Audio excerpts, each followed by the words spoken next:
Hello everyone. AmyR here. Welcome back to my face, my card making space. We're live, unscripted, unfiltered. Queens of chaos, including unpaid intern. He's a queen of chaos too. I am the lizard queen. Yeah, he's the lizard queen of chaos. So, as always, like that is my disclaimer. Live, unscripted, unfiltered. I might cry. Happened last time, might happen again over goodness knows what. Who knows? Like I said last week too. I don't care if I cry on camera that much. I'm an emotional glue bag. Is what it is. And also, yes, the bat light is on. Skeleton hands are here. We're gonna make something Halloween themed because that's what I was in the mood for. So, yeah. Hello to everyone. Yes, and it seems like everything is working, and yeah, everything seems to be working for now. That's all part of it too.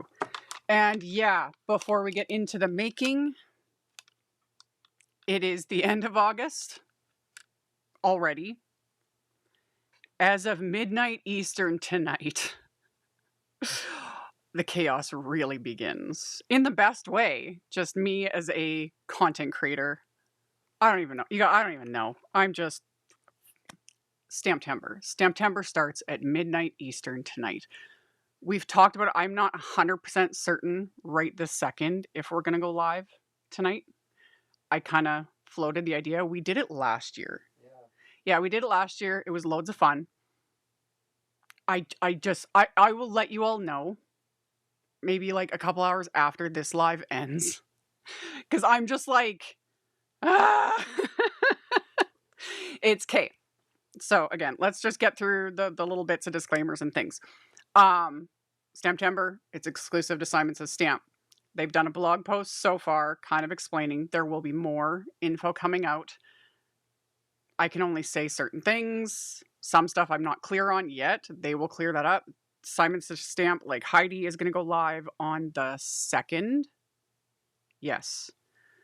Tomorrow's the 1st, tomorrow's Monday. So Tuesday the 2nd at noon Eastern. And she will be doing like Q&A and just explaining Stamptember, etc., etc., etc. Okay? So yeah, tonight at midnight Eastern is the big Simon brand release. It is biggest release of the year. It's enormous. It's enormous. It's fabulous. That will be restocked. The collaboration products, the limited editions, those are their own category. Those are one and done. When they sell out, they're not restocked. Yada. I do have them. People have been messaging me. We've had a bit of drama over the years with that, with the collabs. A couple years ago, they just like disappeared and FedEx decided to take them on a vacation. I don't even know. And I cried on camera because, I was really stressed out and upset. Anyway, they showed up that time just very late. Last year I got them in time, and this year they're here. The collabs are here and love it. So we will get to it. And yeah, we'll wait till today's, like this current live is over where I can like kind of organize my thoughts, and we might go live again tonight just for fun. Because Chris and I, we did it last year and it was a lot of fun, and we just hung out and I showed the release. I basically did a release and review, which I don't really do those anymore because all the individual brands that I work with and all the other brands like do that themselves, showing their new products and all that. And it's like, y'all don't need to hear from me. The brands do a better job of it, in my opinion. So yeah, we'll see. We'll see how this live goes, So that's it on that for now. And then we're going to go from there. Cause yeah, I post a ton in September. I do a ton of videos. I do try to do a video for every single collaboration set, which is insane, plus all my other videos. So sometimes I have 2, even 3 videos a day. I still am planning to do my live streams, like my Sunday lives. I do have at least 1 bonus live planned. The 12th, I think, is when I'm going to do it, for sure. Something. I have so many things on my plate. It's chaotic. So yeah. Hello, Mari. Hello, everyone. And yeah, so we'll just see. But we might be going live it would be 11 p.m. Central. 11 p.m. Central. Yeah, because that's 10 p.m. our time. Mm-hmm. And that's when the big Simon brand release goes, and we could walk through it and all the things. Anyway, let's get the skeleton arms out of the way and jumping now into Pretty Pink Posh, because I have her collab set too. I'm not allowed to say anything. It's fabulous. Pretty Pink Posh, amazing, love it. She's wonderful. I love Paulina that owns Pretty Pink Posh, and her Halloween stuff is always some of my favorite every year. I've already done multiple videos using their latest release. There is a sale that was my other disclaimer or heads up. There's some sales going on and all the things. I posted a link to the Pretty Pink Posh sale because that ends either tonight or tomorrow, because a lot of it's like Labor Day sales. And then I also posted, if you don't follow me on Facebook or if you don't see my YouTube posts, Mari, thank you. You didn't need to do that, but thank you for the super chat. I appreciate it. I do have a link to a sale post. It goes to my Patreon. You don't have to sign up. You don't have to do anything. Don't worry. I'm not, trying to use that to like force anyone. The post is like publicly available, and I've just listed with all the brands I'm affiliated with, the sales that are currently going on, codes, whatever. So that's that on that. Okay. I think we're good. And yeah, I'm not the only maker that works like a crazy person over the next month. There's many. There's going to be so much inspiration. It's loads of fun. I'm just right this second like, it's happening. It starts tonight. Anyway, it's going to be fun. Okay. Everything seems to be working. We're working. We're good. I have like multiple screens now with my face on them, and it's kind of driving me insane. I've got like a viewfinder and like all my software and stuff, and I'm seeing too much of myself, and it's like, but also get used to it, because for the next month I think for my Stamptember videos, my collab videos, I made a mental decision earlier. I probably won't do my face intros. That's a lot of extra work. So you won't see my face maybe quite so much. Like I care. Anyway, also, Denise, thank you. Thank you for the super chat. I appreciate it. So, okay, we're good. We're gonna make something. Let me make sure I remember where the buttons for everything are. Good Lord. Okay. Let's start with our back. Like I have everything that I plan on using. I did a ridiculous amount of prep last night. Sometimes I do this for my lives, sometimes I don't. That's why it's chaotic. Sometimes Amy's completely unprepared, crying on camera and like, wah, and then other times I'm like, yeah, I have everything planned and done. This is kind of one of those times, but don't get used to it, So I have things linked again in the description box below, like always. Unpaid internal help, post them in the chat, that kind of stuff. And yeah, we'll get to everything else. I want to do my background first, because this takes a little longer to dry. Everything will make sense. This is not new. This is one of my favorite little stencil sets from Pretty Pink Posh. This is the Spooky Skies. Is that what it's called? Yeah, the Spooky Sky stencil set. I'm only going to use 2 of the stencils, but the bats are super cute, Yeah, I appreciate all of you. You guys are great. Everything is great. Everything will be good. I'm just very overwhelmed at the moment, but it's all good. So, also, today, a little deviation from my plans, I'm going to make a 5x7 card, which for me is like shocking. Woo! Should have a confetti cannon or something. I get asked a lot to do bigger cards. It's not my thing. I prefer A2 sized. But because of what I want to make and some of the dies I'm using, I was like, I need more real estate. So we're going to do a 5x7 card today. That's going to be the thing. So we're going to do, and yes, like Margaret says, extra bonus thanks to the unpaid intern. He banked a chunk of his vacation time. He's been doing that for a few years now. Yeah. He's been doing that for a few years where he saves some of his vacation time because he has a real job, and gets paid vacation time, thankfully. So he saved some of it. So he took some vacation time so he can help more because I work like a complete nutter this month and it helps. So, yeah, everything is good. So we are going to do some ink blending. This is not quite 5x7. I cut it slightly smaller. It's like 4 3/4 by 6 3/4 if we're getting like really finicky. This is Simon Says Stamp Sea Glass cardstock, which is very close to the color of my glassware. Oh, little side note plug. Glassboard Studio bumped up my discount for this weekend. I have it linked like in the description box below. And my link and my code normally gives people 15% off. But for this weekend, Glassboard gave me 20% off. Same code. It's like Prairie 15 or something like that. It's at the bottom of the description box. So just FYI about that because I get asked about this a lot. Anyway, yeah, cardstock's like the same color. So, starting with color cardstock just eliminates some of the extra work I would need to do because I'm going to darken this. Like I want it to be kind of more of a night sky sort of a look. And if you start with a color, it's less ink blending. If you start with white cardstock, Labor Day weekend for America. It is here in Canada too. Monday's a holiday for us. Yep. You know, which is awesome. We like holidays. Woo!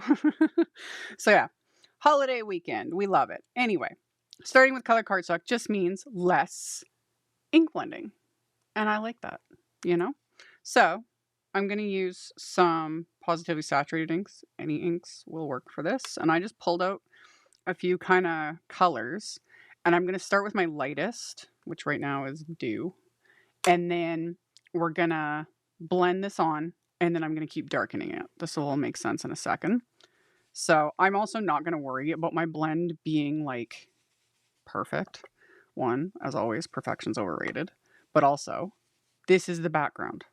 We're going to build on this. We're going to have dot cuts, splatter, of course, you know, all kinds of things. This is not the focus of this card. So don't worry, don't sweat it, you know. And always remember that a lot of these types of inks do soften and smooth out as they dry. So like Simon's Pawsitively saturated inks, Altenews fresh dye inks, Concord 9th inks. There's other ones that are similar. Those are the three I can like consistently speak on because those are the three brands I use a lot and have. Because that's another thing I get asked a lot about different inks. And I was like, they're probably fabulous. A lot of brands have amazing inks now.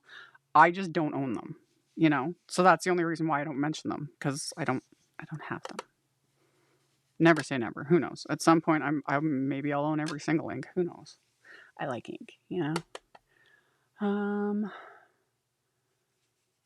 Doodly doo. And yes, there's a lot going on. Back to school and fall is coming, and although it doesn't feel like fall is coming, we're going through a heat wave here right now, which has been loads of fun. And the mosquitoes, ugh. We're not the only ones. Other people have been commenting. Like it was a late mosquito season, and they have come out in force. It's awful. It is awful. We went for a walk and we got ice cream because the ice cream stand closes today. Is their last day. Meh. So sad. Well, yeah, the pool had to close early. Yeah. It upset a lot of people, but the pool is staffed by university students, and all of them went back to school. Like, yeah. So yeah, fall is coming. Anyway, okay. There's the first little bit. It's a little bit janky. Who cares? Because yeah, we'll add that one. And then I'm going to go into dusk. And yeah, the bugs suck. And I have spiders everywhere. All over my house. It's awful. And he's going to laugh. Haha. He gets to go out afterwards with the broom. And like, we had them like literally on the corners of our door. And I was, because I was like, if one gets in my hair. I've talked about this. I have severe arachnophobia. It really sucks. And yeah, I don't mind them on Halloween cards, you know? I can do creepy little spiders on my Halloween cards. I'm fine with that. Not real ones. Mm-mm. Nope. Just nope. And for whatever reason, our house like attracts them. They're all over the outsides of my house. It's disgusting. It's disgusting. It's disgusting. I'm so grossed out. Anyway.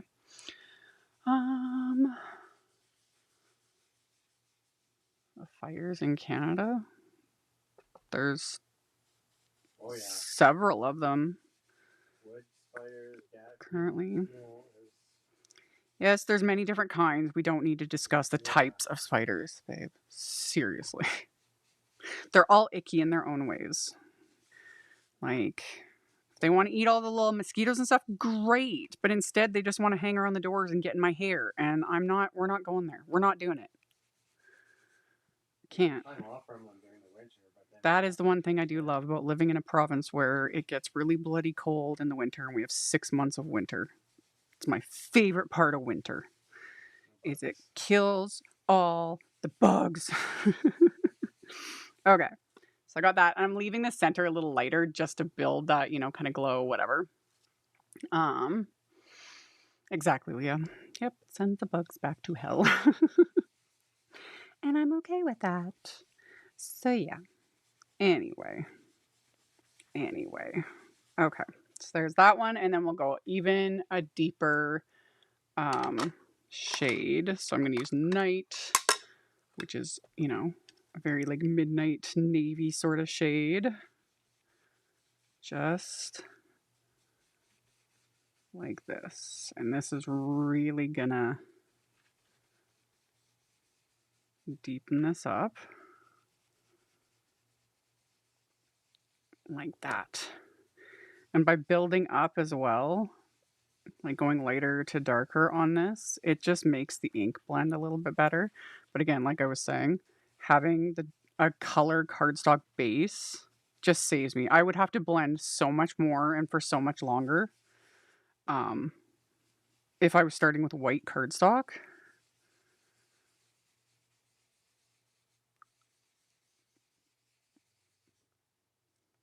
Yep, that works. Okay.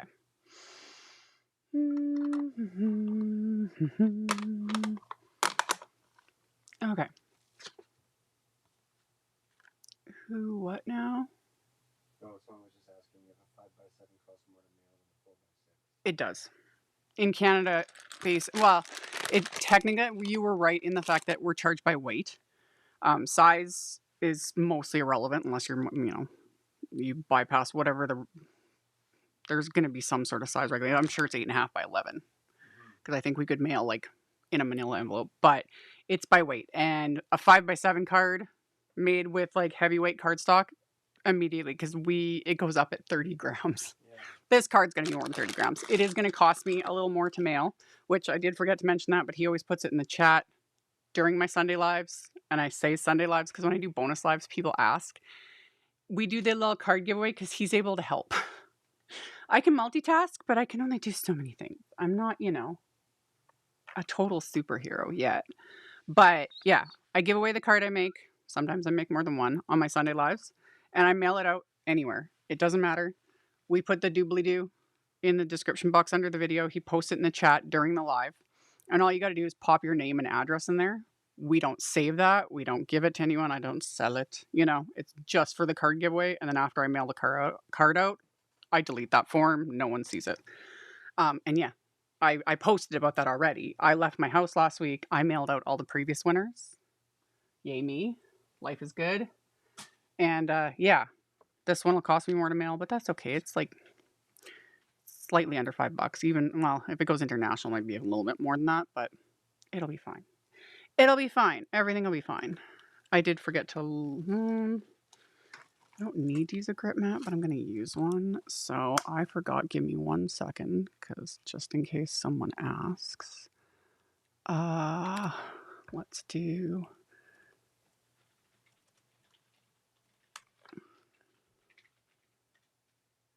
Yes. Okay. I linked to it at the end of the supply list. There we go. My little grip mat. Okay. Back to what we were doing.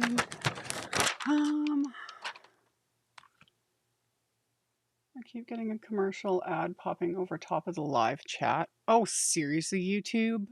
Bite me. I ain't doing that. That ain't me. Yeah. I have set my lives now for I don't even know how long. With my lives, I have set it now so that no ads play during the live. Although I noticed on my end, right before it started, they played an ad. I want to take them and just nah. When my lives are live, I don't do any ads. After the live is over, I enable them because again, I do this as a job, man. I need that AdSense, and we get screwed over anyway. I also go in afterwards. I have to wait, and I have to go in and manually. I don't even kid. I actually took a screenshot last week because I showed it to Chris. If I let YouTube do what they wanted to do, they would put ads every 1 to 2 minutes. Yep. And I deleted over 60 ads last week. I do it every time. It means I make less money. I'm not saying this to like whine or complain. It's just a who wants that? And again, who wants to see this sit here and stare in my face and then watch an ad every 2 minutes? Biggest pet peeve. So when this is over, I have to wait a certain amount of time before YouTube does their thing and then tries to bombard people with ads. Again, I have it all disabled and they do it anyway because it's insane. It's insane. So I don't know what's popping up on your end. It also depends on region. Yes. The algorithms are algorithming and If you live in Albania, you don't get any ads at all. oh, yeah, if you live in Albania, you don't get any ads at all. It's nuts, you know? And again, it's trying to find that balance between what I consider like reasonable, you know, because again, I do this as a job and the AdSense, what I earn from it helps, but also not be a complete and total monster to everyone and drive everyone insane. Because who wants that, you know? So, yeah, it's nuts. Doodly doo. Oh, you want to put the link for the glass mat? It's in the. When she said checkout, I just made sure it was working. Yeah, everything should be working. So yeah, you just gotta love. Again, this is what I mean when I say I'm at the mercy of the robot overlords. I joke about it, but it's true. It's true. Okay, so I did that ink blending, just very, whatever's, you know. Now, I want to use these stencils. You can do kind of whatever you want. Again, this is the Spooky Sky little stencil set, layered stencil set. Options with this is we could do like a yellow glitter paste or a yellow paste, something opaque that'll show up because we're going on, you know, darker color. Or you need something with a pigment in it is what I'm saying. I can't go in with like a yellow dye ink, whether it's Distress ink or a Positively saturated ink, it's not going to show up because those dye inks are transparent. I'm not going to use a paste because one, I don't actually want that buildup, and because I'm going to do another stencil over top of this, and we're live, don't have time for that. So I'm just going to use mustard seed oxide ink because that will show up on top of the dark cardstock because it has pigment in it.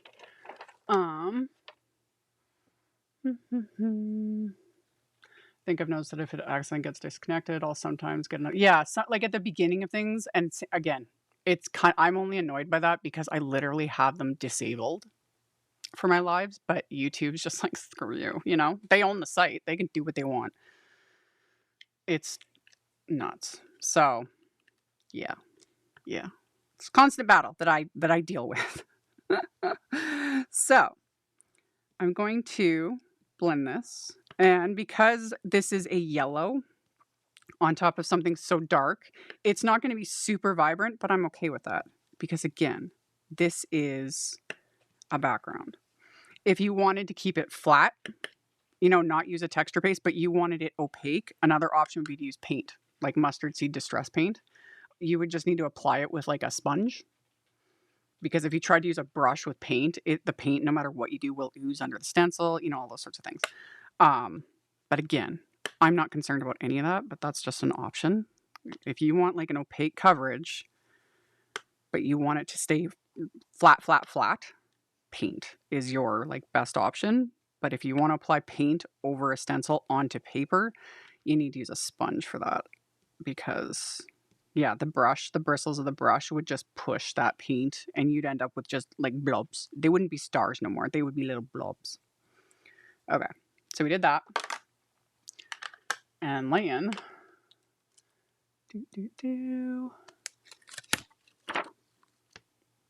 So we got little stars. And again, they're not super opaque, and that's fine. I need to put this somewhere. Crap. Okay. I'll wash that. I'll wash that later. And actually, I need to wipe this off because I'm going to go in with white ink after this. I missed something.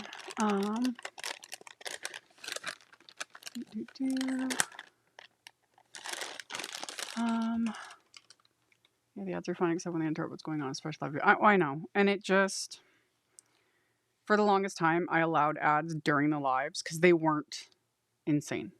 Although some people were losing their minds, literally, like losing their minds and getting really angry over it. And then it just, we had options to keep it, you know, on the back end, YouTube promises us that, oh, you can choose like manually. You can choose to keep it very low amount of ads, all this stuff. And it was like, no, they were bombarding people. And again, every 2 minutes is utterly insane. I wish I could discuss with whoever made that decision and shake them. Because who's going to sit and watch a show and have ads every two? Like who? You know? Not that I'm even a show, but you know what I mean. Anyway, what are you looking for? Oh, I was curious. You found it? Glass mat color was aqua. Yeah, aqua glass mat. That's a color I have. I don't know if it's still available in this color. They've got a bunch of options. Most people choose either white or black. And I was like, I want something different. They still have aqua. Oh, cool. Cool. Okay. So we did that. And I got some like along the bottom because I went past the edges. I'm not worried. That's going to get covered up because that's the background. I got a plan. So the cloud stencil, I'm going to line him up with this guy. Same thing. We could do, if you really wanted it to be opaque, either two options. One, do something like a paste. And even then, though, a white paste, it's going to be a hit and a miss. This is where if you are very particular or you have a very specific look you're going for, if you did a background like this with dye-based water reactive inks, because these are all water reactive, and you wanted the clouds to be like solid white, I would test it, but I would just fully expect that as the paste dries, if you're using paste or just any white product really, as it's drying, it's going to pull up that color and it's going to go light blue, a little bit of yellow, might turn green. Just heads up on that. Another option would be to, instead of doing the ink blending, is just use a very dark piece of cardstock, like a dark blue cardstock. Don't do any ink blending. Add your bits. You're good. Hopefully that makes sense. So, yeah. I'm going to use just pigment ink, just white pigment ink, because I don't want these to be super white. I don't care. Another option would be to like use, what is that really pale? Why did my brain stop? That really pale distress color. Lost Shadow. Ha! That would be another option. I'm going to use my pigment ink. I'm just going to use this random little sponge applicator that I grabbed, which you can see, because we'll get to that. I always keep a tool dedicated to my white pigment ink, and I keep a tool dedicated to my clear embossing ink that I do not allow to touch anything else, because white gets contaminated, and I'm going to show how I get around that. You know, everything else, I use like a blue brush for all blue colors, an aqua brush for all aqua colors, you know, that sort of a thing. But white and clear are their own worlds, and I keep something dedicated. So, because this one has been contaminated, because I'm working on water reactive inks, to keep me from staining, because this will stain blue. If I kept going like this would turn blue. I don't want that. I want my white pigment ink to stay white.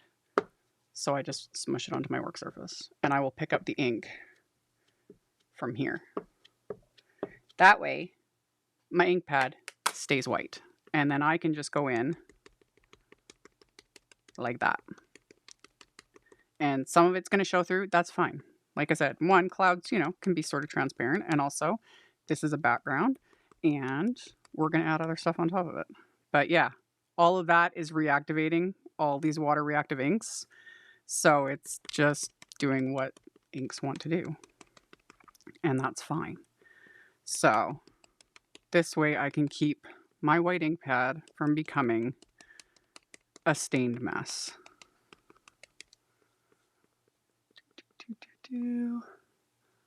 Are you doing videos for Stamptember? I talked about that in the beginning, and yes, I am. And we might go live this evening at maybe 11 p.m. Central. Yeah, we might. I haven't fully decided. You know, just a party and celebrate, and I can show. Oh, I broke this one. Good job. Well, it's a cheap blender. I'm not too worried about it.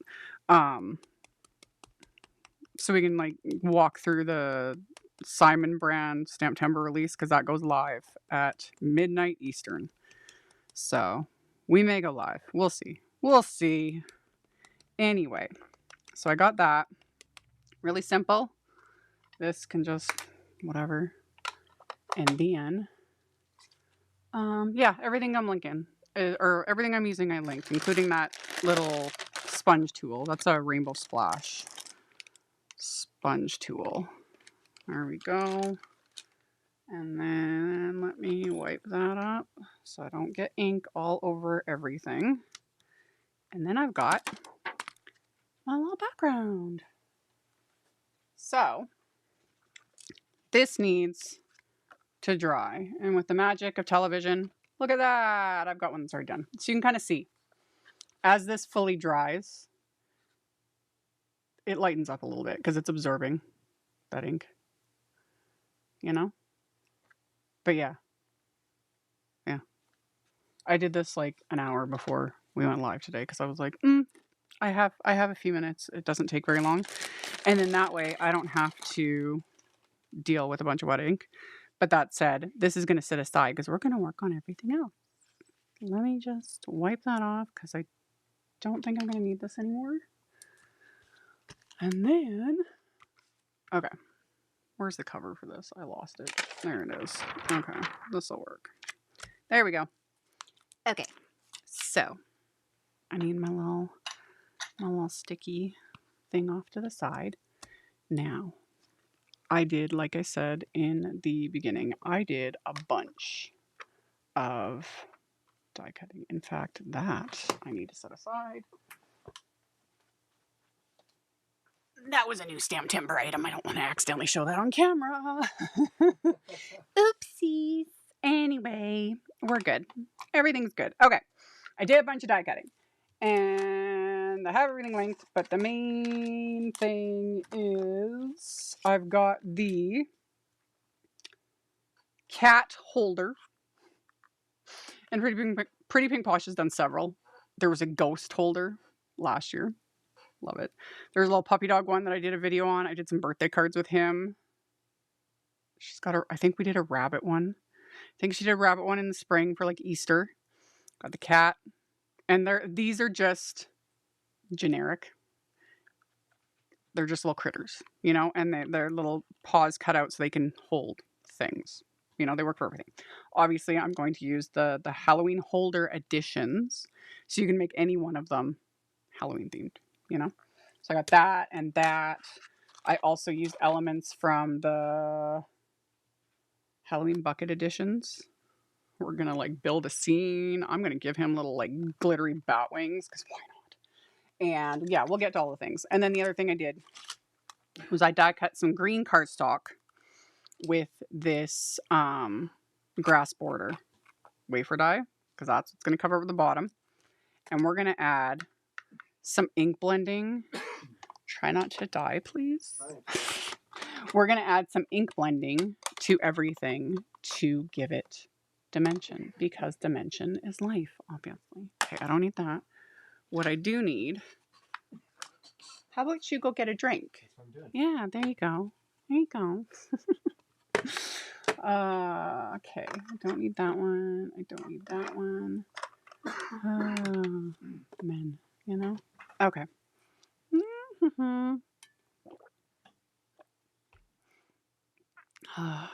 Carlin, yeah, he's learning. We joke and call, he is the unpaid intern because I don't pay him to help me, but he's learning. He figures it out. So I'm going to use We'll use Field. I need a purple. What have I got for purple? We'll probably do like some Orchid for the purple. We're gonna do some Mandarin. These are like my 3 main colors. Purple.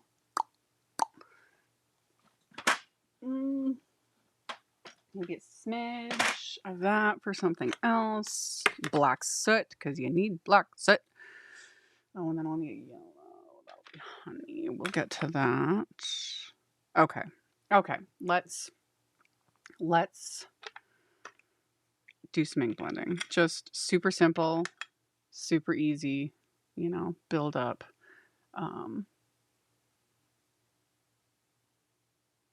Oh, well, you're welcome, Carlin. I do.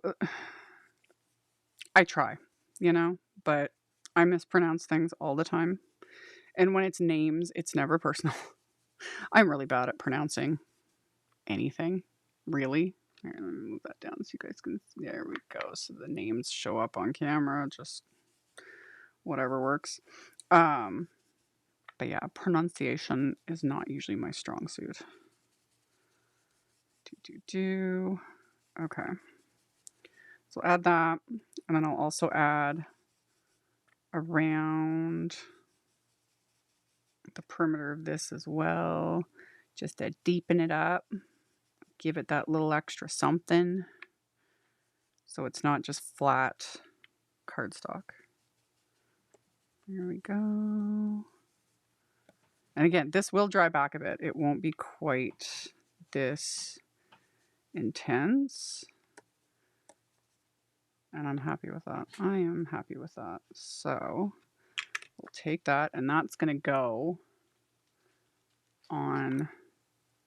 That will cover up the mess I made along the bottom, and that will create our scene. Using the mini ink pads, do you have to re-ink often? Yes. Mini ink pads only hold a fraction, because like that's an ink cube versus an ink pad. So you've got like 1, 2, 3, 4. It's about a 1/6. And then with Distress inks and their ink pads, a mini cube is about a 1/5 of the surface area and the amount of ink it holds. So minis are convenient. You can get a lot more colors for a lot less dollar, and they also take up a lot less space. But you do need to get the reinkers, or at least you're going to need to get them a lot sooner, because you're going to use it up. So I recommend having the reinkers anyway, because they come in handy. But yeah.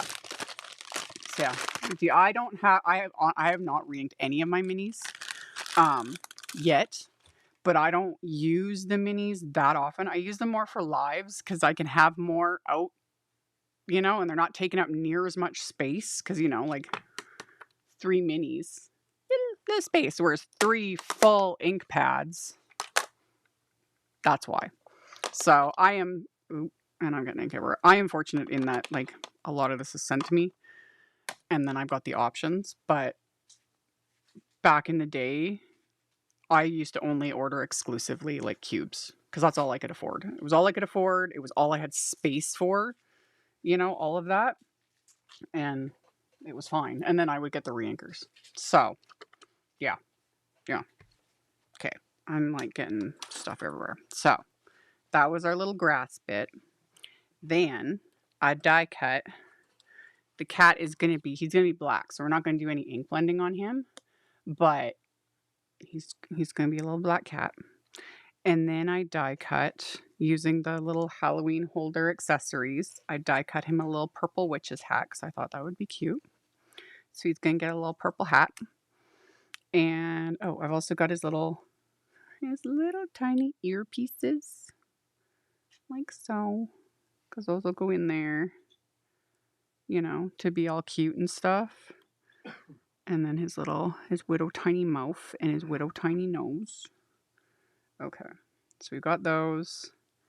I am going to take the orchid color and just add a little bit of ink to, and that was also, well, I mentioned like the sale stuff. I don't know if I specifically mentioned, that's also Pretty Pink Posh has a site-wide sale linked below. And that ends either tonight or tomorrow. I forget. I've got it, and then the link to my sale page has the actual graphic with the specific date it ends. I can't remember if it's tonight or if it's tomorrow it ends.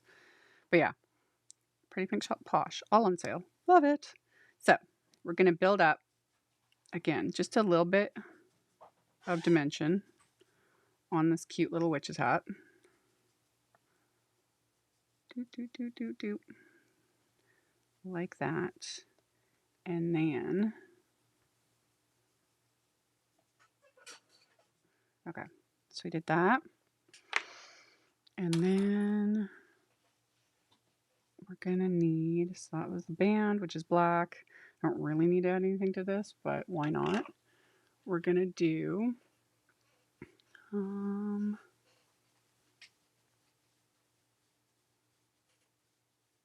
missed something. Where is the link? Where's the link for the card? It's in the, if you mean the giveaway, it's in the description box under the video. Oh, he already got to it. Never mind. Unpaid intern's ahead of me. Good for him. Good for him. Good for him. So I'm gonna just take the little flannel ink. I cut the little buckle. We'll just add a smidge. More than a smidge. There was dark ink on there. Whatever. Okay. So we got his little hat. And then I just, because I get a little bit OCD about things, let's add a smidge of guava. Yeah. Let's add a smidge. There we go. Of guava. There we go. There we go. Where's my, what are we doing? I don't know. Man. Okay. So, we're just gonna add just doop. And I say dupe, and then like add just a massive amount of ink. Whatever, man. Again, these inks do like soften a fair bit within reason, but when you glob it on, again, not the end of the world. But just gonna do that, and then we'll add do whatever's left on the brush, just to build up that teensy bit of dimension. So we have some pieces. There's even little, I even did, that's why I got this out, because we'll just put him together now that I've got all these pieces.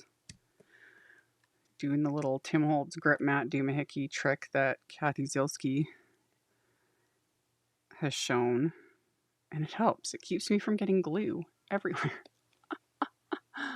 Okay. Move all the things. Keep that yellow brush away so I don't get oxide ink everywhere. Okay. Let's do his hat first. Where are my tweezers? There we go. So we're gonna add a little band to his little hat. Move the inks so I don't get my hand in them. Move him out of the way. Move him down. There we go. Now she's figuring out how to glue things. I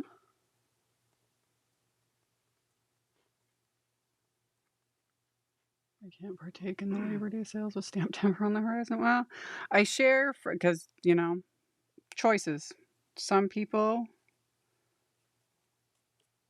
want to do the sales. Some people save up and budget for just Stamptember. Whatever floats your boat, you know?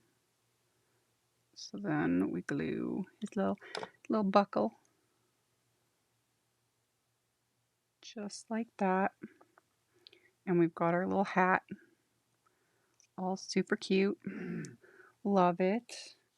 And then for the little kitty cat, where's my, there we go. And then I'm gonna add just little blobs of glue.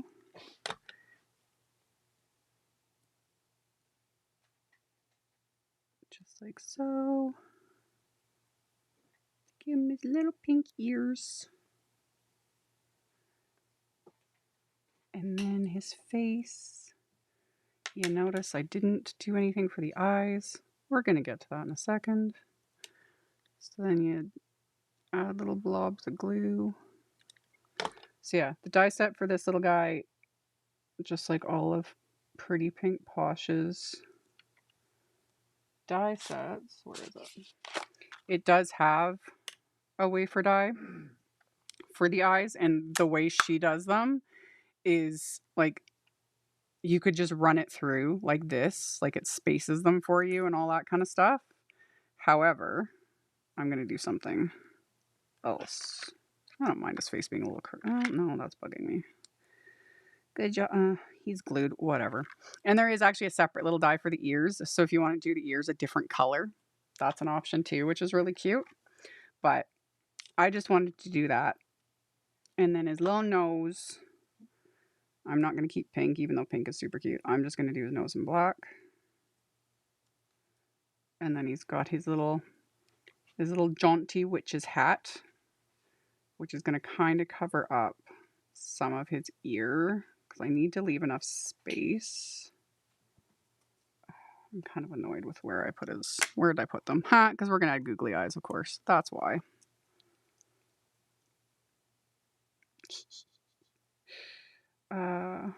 So yeah, we're not really going to see the pink inside his ears, kind of. Well, I guess if I put that up like that. But yeah, he's going to look like a derpy little creature, which is how he should look. I think these are technically self-adhesive. Okay.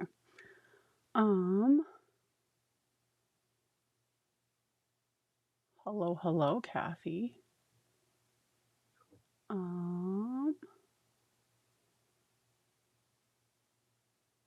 Oh, that's funny. Yeah, I guess I mentioned Kathy's name and she did appear. Just a summoning.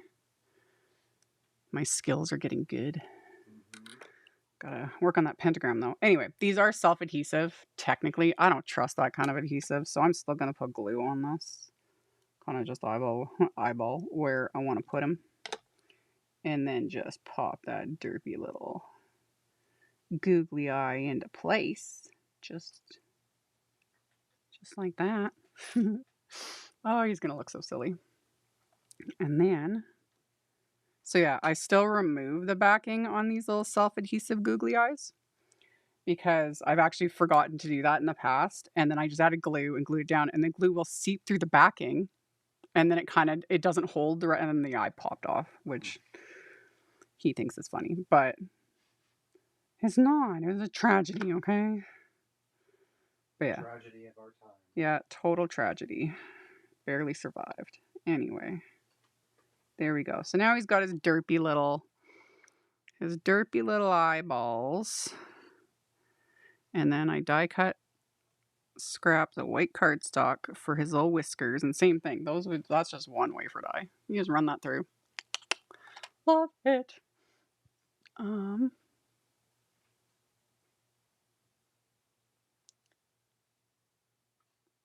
I still alive? Everything's good. Why did my laptop just went bizarre? Okay. Kathy, it's nice to get a friendly welcome. I was just reading some comment about me where someone said Kathy C is a hard pass. Oh, don't even. They're not our people. Trust me. People have said the same and worse about me. I was going through that last night. I was going through I literally titled it the jerk comments folder where I take screenshots. I wasn't torturing myself. I just was cleaning up other stuff. Cleaning up documents, things like that. And then I was going through that folder for fun. I was just laughing. Some of it was so ridiculous. And I was like, I remember that. Yeah. People and some of their really stupid insults. It always says more about the person saying those things than it does about the person they're saying it about.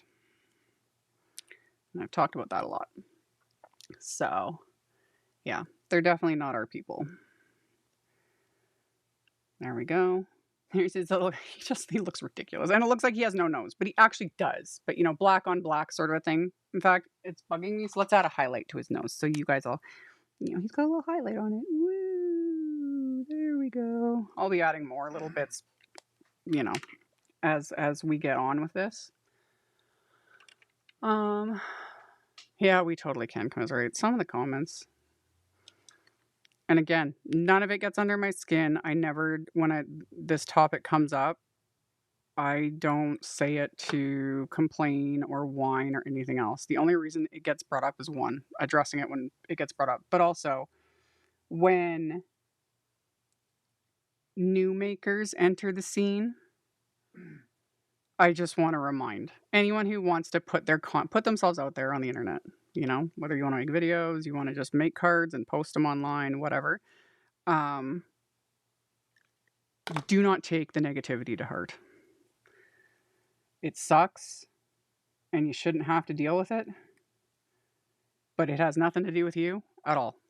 Ever. It really doesn't. And it's not a rite of passage. I've had so many people say that to me over the years in this space and then just general conversation online. And it's just like, well, you put yourself out there. Don't even get me started. Like, that does not enable or entitle anyone to be jerks, you know? Especially in card making, good lord. Like, if it's not to your style, if someone's personality or style is not your taste, the magical thing is you're not forced to look at it. You're not forced to watch. Just go find somebody else, man. You know, go find your people elsewhere. It's a crazy concept, I know.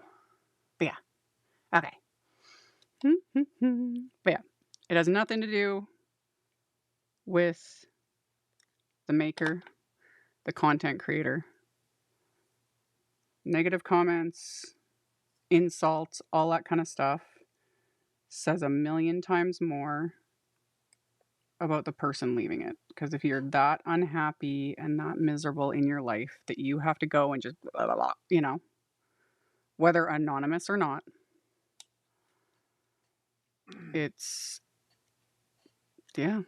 All I think when I get those comments or see them elsewhere is just like, man, how unhappy do you have to be? You know? Ooh, let's give him his little whiskers. His little whiskers. I'm just eyeballing it. You know?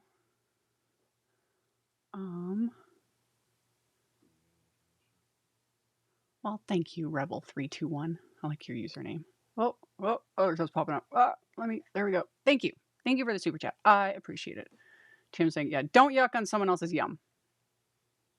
I am a Tim Holtz parrot. Not only am I the queen of the Kathy Zielske fan club, because if Kathy, if you're still listening, I've made that really clear to everyone. You can fight me for that position. I am the queen of the Kathy Zielske fan club, and I am also a Tim Holtz parrot. Like, the amount of his, like, phrases that live in my head, rent free. You know, yeah, don't yuck someone else's yum. And my other one that I love, and I remind people of this one because the old saying used to be, if you don't have anything nice to say, don't say anything at all. I don't like that phrase. I really don't. I prefer Tim's phrase, and he said this years ago, and it stuck with me. His was, if you don't have anything kind to say, find something kind to say. Put the onus on the commenter. And that one, I love that. Because rather than staying silent, take an extra 10 seconds, rub a couple more brain cells together, and find something positive to say. And as for the whiskers, I just eyeball. They're not even. I don't care. He's cute and derpy. He's a derpy little creature, you know? So, yeah. And then my other one that isn't a Tim, this is my own personal belief, because the other thing I get a lot is people constantly telling me, well, just ignore it. Just ignore it. Just ignore it. Nope. Sometimes I do. Sometimes I just delete and block the person and move on. I don't really care. But other times I take screenshots and I post them publicly because I will shine a light on negative behavior.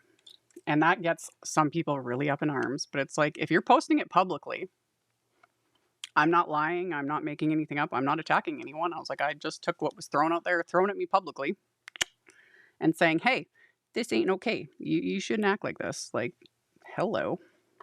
Anyway, Okay. Let's go back to adding to our dupe, dupe. Yeah, nice doesn't equal kind. Truth. Truth. But yeah. I missed something.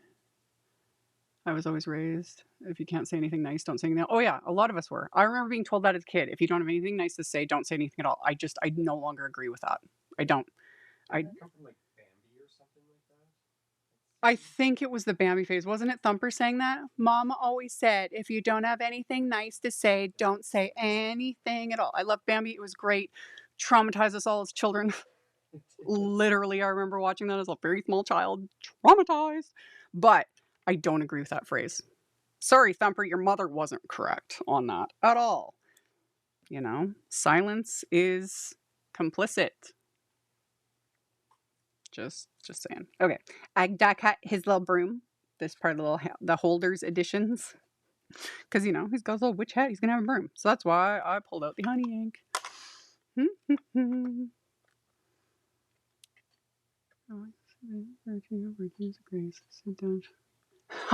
Oh, your grandma was awesome. Grandma always used to say, "Patience is a virtue. Virtue is a grace. Sit down, shut up, and put a smile on your face and be polite." Yep. Love her. Yep. Yep.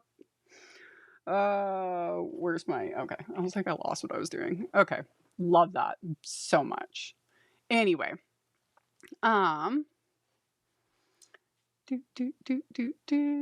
Yes, sounds is complicit. Okay. So we got our derpy little kitty cat, and he does have a nose. Just, again, this is a very dark black cardstock, you know, that just has a difficulty showing up properly on camera. So I'm going to take some yellow ink, and we're going to add that to this. Burp, burp, just like that. Give it that little bit of, I just had a really good idea. Are they easily accessible? Oh, they might be. They might be. Add this to the list. Metallic marker. There's like stitch detail right there. I'm gonna take this silver. This is a little Ultimate pack. He'll put it in the supplies, but I'm gonna use that right there.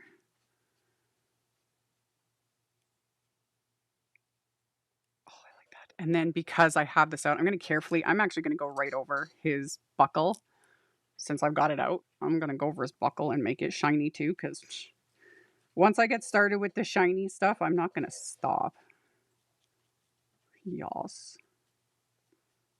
Which makes my ink blending a bit null and void for the most part, but at the same time, I don't care. Because now it's shiny, and I like shiny. I love the Tim Holtz phrases you repeat, always great. Oh yeah, that's like I said, I am a Tim Holtz parrot. He says it, and I'm just like, yeah, it's great, and I'll just repeat it 5 million times over. My mama told me, don't say anything you wouldn't say to someone's face. That too. That one I agree with as well. Like people, yeah, people need to, yeah, yeah, yeah. There we go. Okay. Yeah, people just, and again, like I was saying, people get very, or not people get, like people are, there's a lot of people out there. They're very unhappy. They're very miserable. And therapy, man, therapy, genuine, real therapy. It's not easily accessible, sadly, in a lot of places for a lot of reasons. But who boy can everyone benefit from it? Because if you find yourself posting tons of hate comments and trolling on, you know, creative videos, I would highly suggest therapy. Because, yep, Anyway, there's his little broom. It's very super cute. So easy for people to hide behind a keyboard. The funny thing is it's not. The internet is not anonymous. I've mentioned this in other videos. I have been able to find people with very little effort in very little amounts of time, because I don't have time for nothing.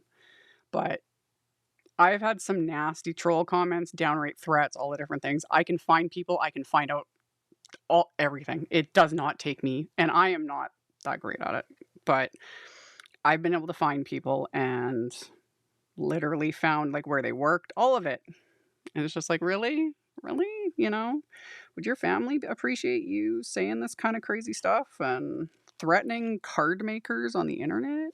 Anyway. So, yeah.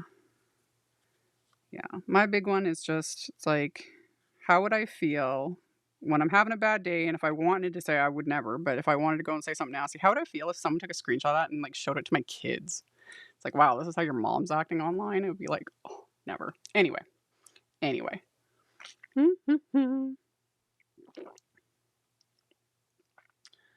How often do you use the magnetic properties of your mat? Oh, a lot. I don't show it all the time, but I keep them under my desk because this mat is like, it's magnetic. So it's glass, and then there's like a sheet of like metal fused to the bottom of this glass. And glass board then has different types of magnets, and these things are extremely strong. Be very careful with them, literally. Because like when you have more than one, they can like snap together. There's like a big this is one. Is it neodymium? Neodymium. There's neodymium magnets, and these are the powerful magnets. And you don't want a little bit of finger skin in between. Trust me, it hurts. It hurts like a phrase, but that's what I use these for, is when I'm building a card. And I've shown that I'll have like a bunch of layers, and I've glued everything down, and I'll put the magnets, and I've got several of these, and I just keep them under my desk because I have a little metal cabinet under my desk. So I have these all stuck to the side. And then this holds down everything, weighs it down till the glue dries.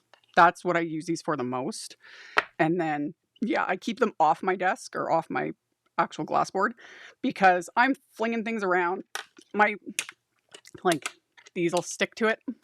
So wafer dies, like I'll have things, because I have one flat one, and I kept that with the intent of like when I'm working with stuff, because my dies will stick to it, like, but I always forget it, and then all of a sudden a die will go Hween, and I'm like, and it was the magnet. So yeah, I just don't keep them in sight during my videos, but I like them. Now, does everyone need a glass mat? No.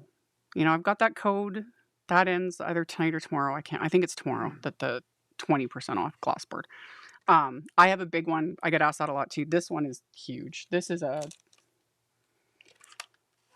36-inch, I think, by 21. I think this is like 24. Like, mine is big.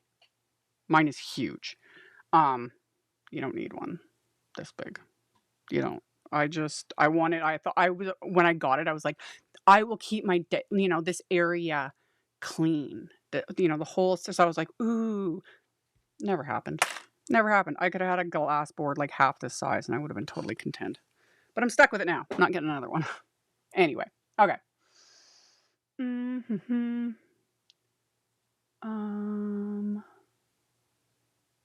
Okay. And yeah, just gotta be, will they crack like the Misties do? They shouldn't, like, neodymium. Did I say it right this time? Dymium. D-Y-M. Neodymium. There we go. Magnets. Like, you can't see it because with these ones, they're encased in the plastic, and then there's this little thin, like, rubbery bit. So they're not, unless you're gonna fling this thing.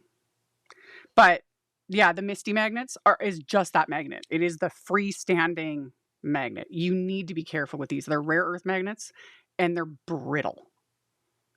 See, I'm feeding turn because he's played with them and he's broken them. Because I told him to leave him alone because he's autistic. Like, No. you are autistic. No, we both are, and he likes magnets. I don't blame him, but he'll be in here talking and he starts fidgeting, and then I've got some, magnets, and he'll like pull, and I'm like, leave them alone, and he breaks them. So I keep the little stack of the little circle ones that we used to get with the Misties because I don't like those. I have one circle one. Actually, I have it. It's right here. We're getting in the weeds, but whatever. I like talking to you guys. This is a neodymium magnet. That's what they're. And they come usually in circles or in like a rectangle form. The thing you have to remember with specifically the Misty is the ones that are recommended for the Misty are a certain thickness. And yeah, because it gets right down to like the millimeter. And people have purchased other ones and then they're like, their lid doesn't close, like they can't stamp because the magnet was too thick. So just be aware of that. So the ones that are specifically recommended for the Misty, it's because they're a very specific thickness. But yeah, these are brittle. Like if I had a second one, I could just, hold them like this far apart, let them snap together, and they would most likely break. And yes, he's got all kinds of little fidget things. Trust me. I get him all sorts of little things to keep him amused. He stole the kids' fidget spinners when those were, and I think you still have one in your office. Somewhere, yeah. Yeah. And then, didn't I get you one of those little magnet? I don't know, anytime I forget. Comes home with oh yeah, sometimes the kids will come home with different things too, and as soon as because they get bored of them, he takes it, or he takes it before they get bored of it, and then they're upset anyway. And then I have to like mediate between that chaos. Anyway, the glassware ones, because they're encased, all that to say, they don't really technically, because like they've got that little bit of cushioning here. Like if that wasn't that, and it's thin, but yeah. And I just stick these to the side of my, like if any are broken, I have no idea. These could be totally broken inside. I don't think so though. Like just by like reflecting the light. See, I'd probably be able to tell if they were broken, but they're fine. They're fine. Okay. Can I have a magnet? You want to play with a magnet? Well, why? Be careful. It's very strong. Of course. Don't break it. No. There. You're not going to be able to do much with it. I'm not giving you any other ones.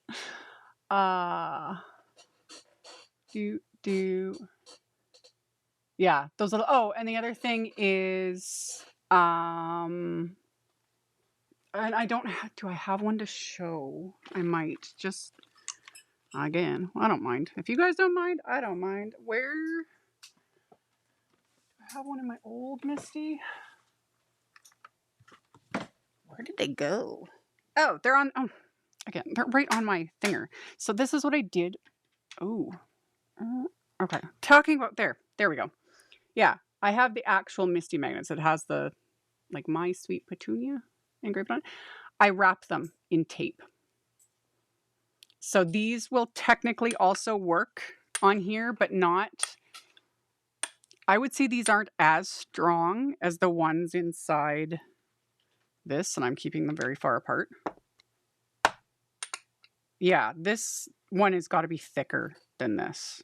I assume it's got to be a good thickness. These will work on here, but I don't use them on here because it's just exposed, and if I was to drop this, it would break in half.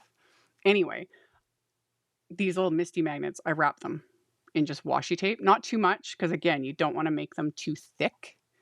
Because then if you're using it in your stamp positioning tools, if you're, you got an inch of tape on it, you're not going to be able to stamp with it properly. You know what I mean? But I don't use these on here because they're not strong enough and it will break. So I don't really use these anymore. I use the glassboard ones. And then I keep a couple to use sometimes in my Misty, but also now that we have all the grip mats and 5 million supplies, you just don't need them, But I won't get rid of them. But yeah, those ones especially, the unwrapped magnets, like free magnets, those ones can easily just snap together, and I have bruised myself on them. Oh yeah. And he's currently doing that right now. So let him hurt himself. He's an adult. Okay. back to the card making. Hopefully that answered everybody's questions. Nina,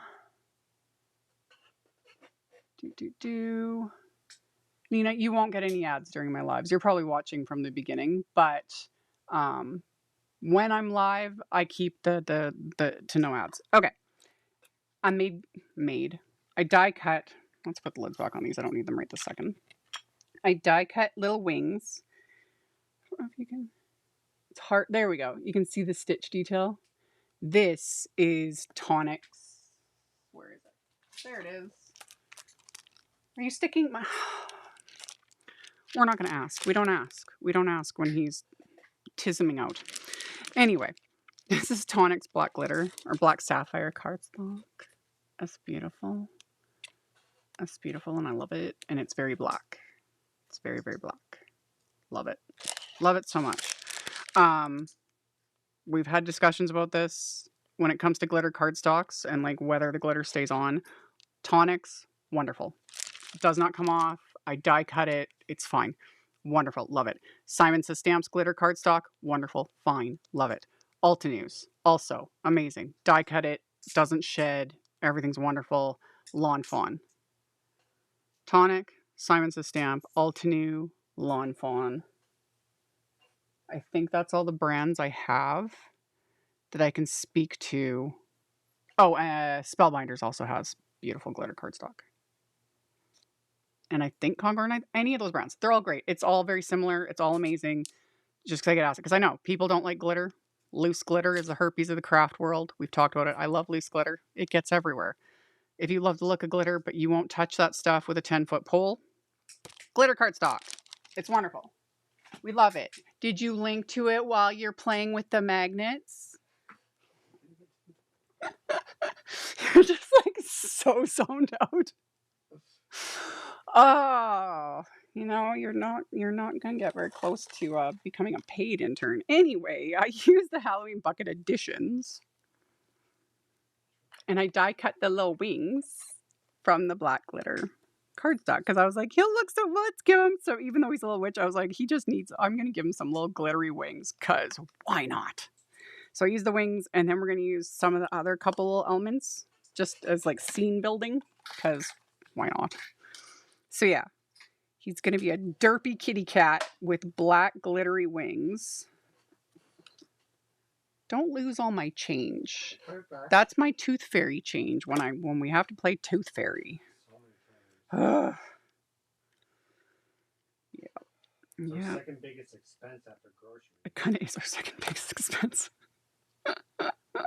Hey, be thankful that I wasn't one of those crazy parents that like gives kids $20 a tooth.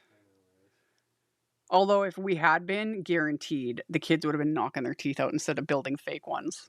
Again, I don't talk about my kids online for many reasons. I don't share things. Again, stalkers, inappropriateness, all the things. However, just speaking of like the Tooth Fairy thing, at one point, our male children, when they were younger and, going through a phase of losing a few teeth, I discovered that they had been building fake teeth out of clay, like plasticine something, and then hiding them under their beds, hoping that, the Tooth Fairy would show up, find this treasure trove, and leave them millionaires. And I found it hilarious, and I'm just so thankful that they didn't go full-on dumb male and, like, punch each other to, knock teeth out, because, yeah. So, yeah, the whole fake teeth thing just, oh, did I laugh? I was like, yeah, the Tooth Fairy totally saw through it. And then I was like, oh my gosh, we have to go under their beds and find whatever other crap they're hiding under there. Kids. So yeah, anyway, gluing on his little... my kids know now. My kids firmly believed. There's only a few little mythical things, and for some reason, I kept up the Tooth Fairy persona for many years. Like, I jumped through the most ridiculous hoops. I'm not even kidding. Because at one point, one of my kids' teachers, and I love teachers, teachers do not get enough respect or any admiration or just money. But one of my kids' teachers decided to tell the class that the Tooth Fairy to find out what color the Tooth Fairy's dress was, to, like, leave out some water and, like, tint the water and all like, it was the most ridiculous process, and I was, like, in my kid's room at 2 in the morning with a glass of water and food coloring and, like, glitter and, like, leaving a trail of the Tooth Fairy and you know? And then my kids also got smart and would, like, because I would tell them, I was like, "Oh, the Tooth Fairy's, like, having a probably I heard, like, I got a tweet from the Tooth Fairy that she's not feeling too good, so you gotta make sure to stick your tooth, like, in the front part of the bed," because I swear, they would take the tooth, curl it up in their fist, and I'd be, like, on top of a bunk bed at 2 in the morning, and Chris is, like, monitoring, and I'm, like, hovering, trying not to wake them up, prying their fingers open to get this tooth. I don't know why I do it, honestly, but for the longest time, my kids firmly believed because they would set traps on top of it. Yep. The older ones literally did, and then they would tell, like, "Mom, we know she's real because we did," and it was like, I'm, like, haggard in the morning because I was up bypassing the traps to give them their dollar. So, yeah, they believed for a long time because I was that good. I was so good. Yep. Anyway. I'm just thinking about it. I'm so tired. Oh, thank you. Thank you for the super chat. Everything's so ridiculous. Thank you. Yeah. Yeah, I just especially now that my older 2 are adults and they fully know. They fully know it's me. That they figured well, yeah, my ex-husband ruined that for them, which meh. But anyway, yeah. Now they fully understand how much just ridiculous effort I went to play Tooth Fairy. Back to what we were doing. Okay, so we've got some more little pieces to build our scene. We haven't even got. I have been so distracted, but again, welcome to my lives. They are nothing but chaos. Okay, we got a few more little pieces for our little Halloween holders. So there's a little cauldron with some potion bubbling out of it, and we're gonna make that a jack-o'-lantern. This little piece was from. Oh, the cake pops. We'll get to that. So that's from a separate die set, but I die cut it because I just wanted to give the stem like a different color. So, okay. Can you post the link for the gloss words? It's at the bottom of the supply list, not the visual. I guess that's part of. I should have put it in the visual supply list. That was my bad. Yeah, he'll put it. It's all good. I had a friend who made a little. Yeah, that I've never done that. Thankfully, my kids have always been like creeped out, and I've encouraged it with the elf on the shelf. Tooth Fairy was enough. Thank you. I will never be one of those elf on the shelf parents. Not to mention, like, mine would be totally inappropriate anyway, because I'm just crazy like that. So, we're. Something very different here. Yeah. So, yeah, I refused. I have never gotten onto that because I was like, nope, because I knew how much work it was just to be the Tooth Fairy. There is no way that I'd be able to do the whole elf on the shelf insanity. I totally appreciate the creativity that some people do for it. And I love seeing other people, when it pops up on my social media, I'm like, yes, you're so awesome. But am I going to do any of that? No. So yeah, I felt so good when my youngest was just like, elf on the shelf is creepy. I was like, I know, right? So glad we don't have one of those here. Rescued me so much. So glad. Okay, back to what I was doing. Let's keep wiping up my mess.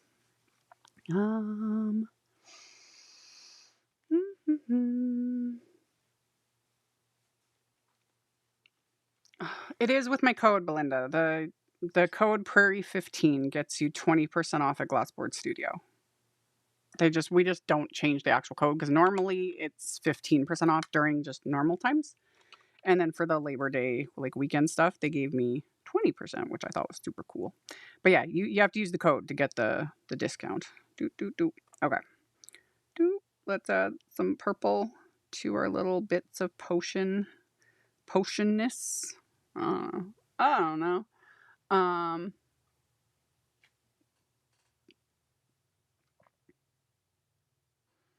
How crazy am I? I never once did elf on the shelf for my kids, but we do it at work. See, with adults, I could have fun.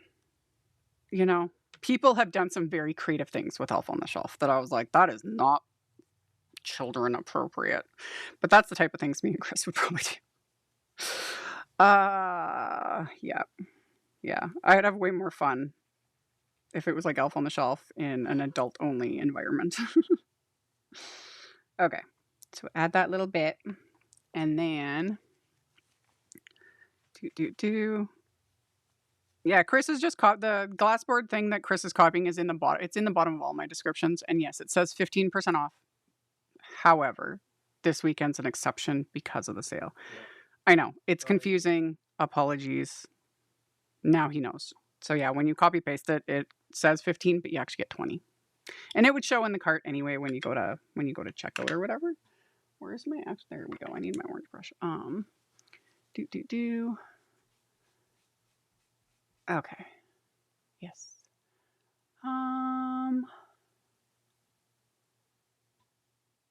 Yeah. Yeah. Okay. What did I missed something.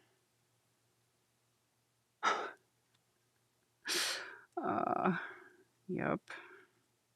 There we go. Build a little more dimension on this little, well, this is going to be a jack-o'-lantern. And we'll just go do. And rotate back. There we go. Okay, so we got him. And then the TV series Rescue Me. I have not heard of that one. Right now, Chris and I are watching Resident Alien. Yep. And I'm really liking it. It's so silly. I love it.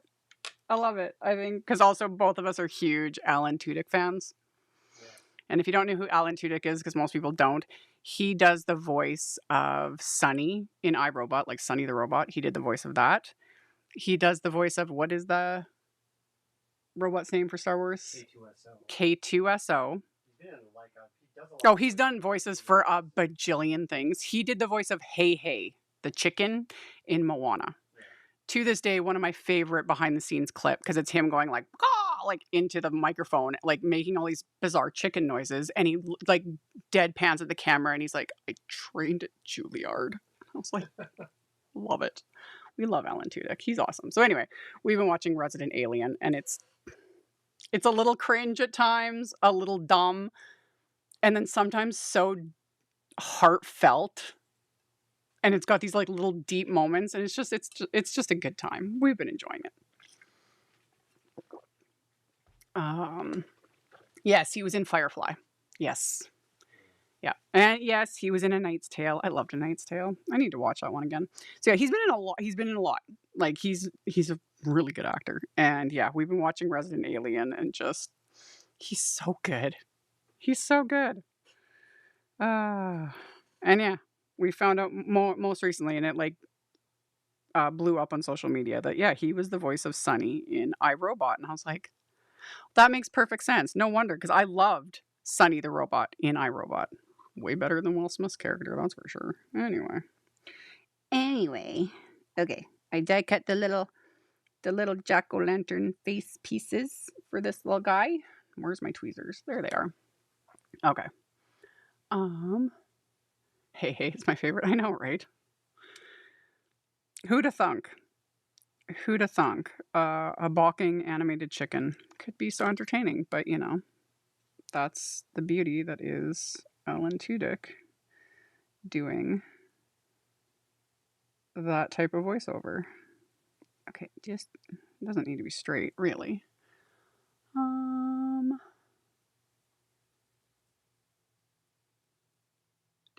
I thought that was known about iRobot. Not really.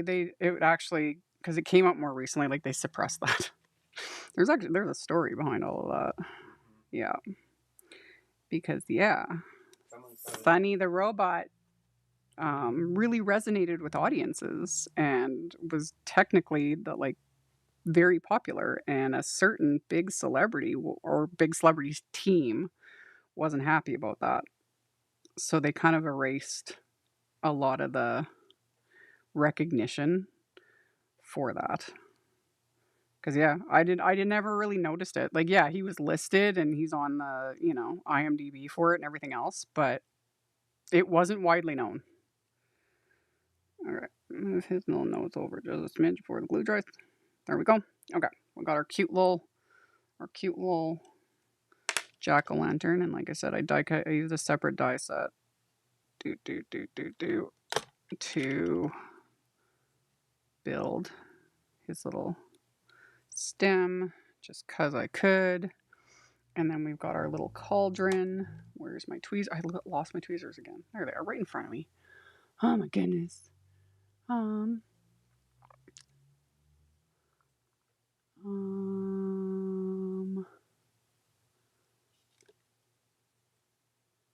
I just recently saw a clip of this and how it wasn't. Oh yeah, like Alan Tudyk should have been in the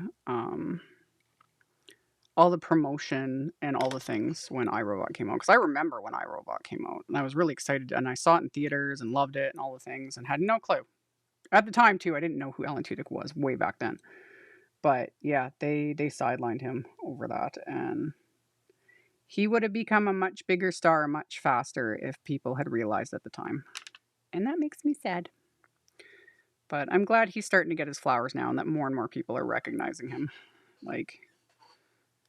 Because yeah, I'm a big fan. So let's build our little cauldron. Add the little bits of glue, and we can pop that on there. Voice actor work is just as important as other acting. Oh, 100%. Because you can tell the difference.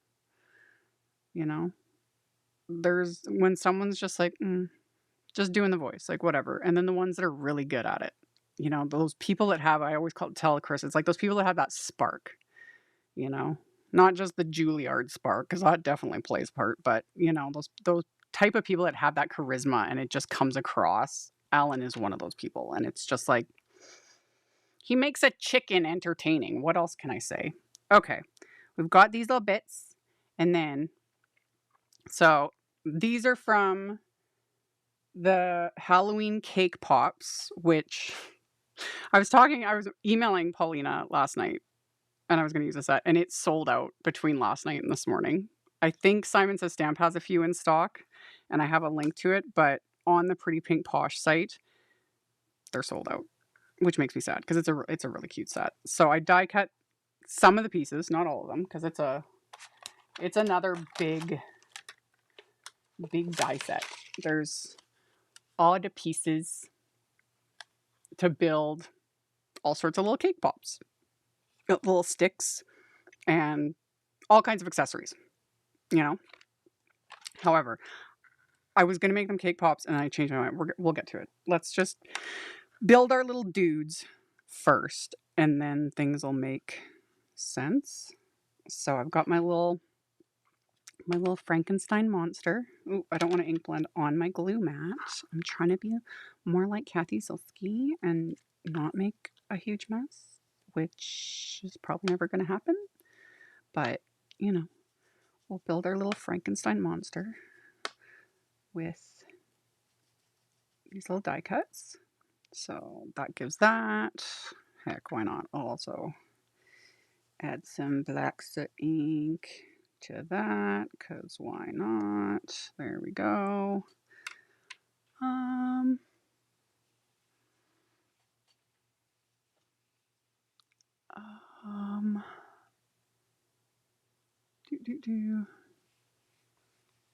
Oh, there's so many good characters. There's so many good ones. Mark Hamill has to warm up to play the Joker's voice. Oh, I believe it. I believe it. The small spider, that is from the... Wait. I was going to say it was... No, the small spiderweb, that's from the Halloween Holders editions. I think that's what it's called. Yeah. Halloween Holder edition. That's where the small spiderweb was from. That's that one, and I'm gonna use that. Yes, Robin Williams. He was who I was thinking of. Robin Williams was a rare talent. Like the way his brain worked and his humor, and just one of my absolute favorite stand-up comedies is the one he did way back in the day in New York. He was high as a kite. But yeah, his bit on how the Scots invented golf. I cannot watch that. I own that on DVD, but I cannot like sit through that and not like cry laughing because he's so funny. He was so funny. Some of my absolute favorite movies are Robin Williams movies. Ugh. One of my faves. And yes, he was also trained at Juilliard. So makes sense. But he was one of those rare ones that just had that spark. Okay. Add that little bit of blending. And then this little piece, this little tiny random piece, again, kind of seems a little crazy, but it's all going to make sense in a second, hopefully. Or maybe it won't. I had this idea last night and I was like, I wonder. I wonder. So, what I did, ooh, don't lose it. What I did was I took I'm losing everything. Okay. I took this little wafer die from the cat holder set, the little die that does the inside of the ears, and I die cut all the same color cardstocks I'm using for the cake pops. I'm going to make these into balloons. So I was like, this kind of looks, it was the right shape. And then I'm going to put the little bow. And so we're going to make balloons. That was the plan. So sometimes my brain works great. Other times, not so much. So,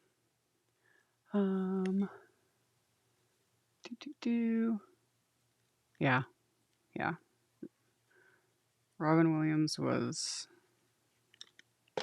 he was just something else. Hook is still one of my absolute favorite movies. There we go. And Mrs. Doubtfire. Loved it. Loved it so much. Okay. Got all these little pieces for our little monster so that he can be all super cute. So we're just gonna take these all pieces. Okay. And then we can just adhere them like that. Nope. Get in your home. There we go. Get in your home. There you go. Doesn't need to be perfect. They're Halloween cards. It's not that deep. Okay. Yes, Glenn Close was in Hook. I mentioned that in a live. Goodness. Was that a month ago? That was another random tidbit I've come across. And I was like, did you know that Glenn Close? And she was uncredited. She was the pirate they threw in the boo box, which that's why I brought it up. Because I was like, that bit in Hook gave me nightmares as a kid. So, yes. And yeah, Mrs. Doubtfire. And oh, I am making a mess. There was another one that got mentioned. I was like, that was another like favorite of mine. Yeah, Aladdin, like he made Aladdin. Like it was a decent movie, but he made it what it became because it was all him. Like that's another one with I've seen some of the behind the scene clips and him just going on, them just rolling and he's just riffing like how he would, and like some of it is so inappropriate and it's so funny.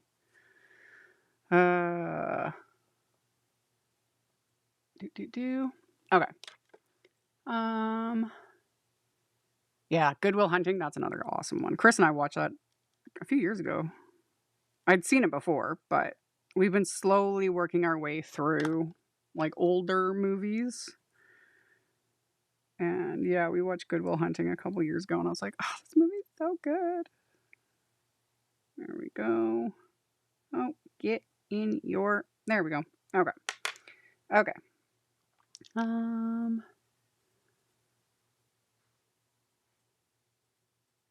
When using your blending brushes, do they need to be well saturated with ink before they work well on paper leaf color? No, they don't. Mine are just well saturated because I've been using them for years. Years and years. But they don't need to be. Like, I just dirt and go. I will have a video coming in a few days where I'm using a brand new blending brush. And yeah, I just do and go. Like I just blend. I don't think about it or like try to super saturate the bristles or anything like that. It's not necessary. Let's get that guy. Oh, I'll probably cover these with that silver metallic pen too. Huh. Yes. Yes. Okay. So we do that. And then, see, that's the plan is to like go like that to make it a little balloon, you know? Okay. Um, do do do. Um, oh yeah, Good Morning Vietnam. Actually, I haven't seen that. I should add that to the list. We're continually adding to the list, and we just because we don't have time to really to watch things. Like the list keeps getting longer, and I have because I have it on my phone, and then the little check marks we put beside it when we actually watch something. Yeah, the list just keeps getting longer, and it is what it is. Okay, so I die cut the little bow, which the bows in the set are part of the little cake pop set. There's several different bows, and I just die cut all of them, and they're meant to like decorate the stick because I had die cut them. So you put the stick on, you could add the little bow, and it's a cake pop. But I don't want these to be cake pops. I want them to be balloons because I just thought that would be fun. Um, do your brushes get a little crusty now and then? Not anymore. Not really. Not with these inks.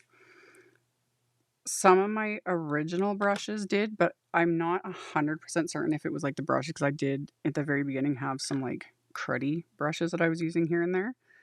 And it could have been the brush, but also a lot of the inks I was using were more of a hybrid formula ink. So they weren't like water reactive dye inks. And I think those types of inks over time do get a little crusty. That said, I went and used an older brush the other day that had sat for like, because I have okay, do you need 15 sets of blending brushes? No, no one does. I don't even, but I do this as a job. So I've got, different brands for depending on what I'm doing. But I had a brush that I hadn't used in a really long time because it was just a color that I hadn't used in a really long time. And it was a bit crusty. And when I find it's like that, I still don't wash my brushes. But if I notice it's like, oh, I just take my microfiber cloth like I always do, but I really just, and that will kind of break it up enough. It's been usable. But yeah, some of the older brands of ink that were more of the hybrid formula, as well as, yeah, yeah, if that makes sense. But yeah, I know exactly what you're talking about. Okay, this one's going to be a little jack-o'-lantern balloon. Yeah, so I use my little reverse sleeve. So there's a balloon. There's a balloon. I did it. We did one. Let's keep going. I'm getting all over the place here. So same thing. We'll just blend these little bits. I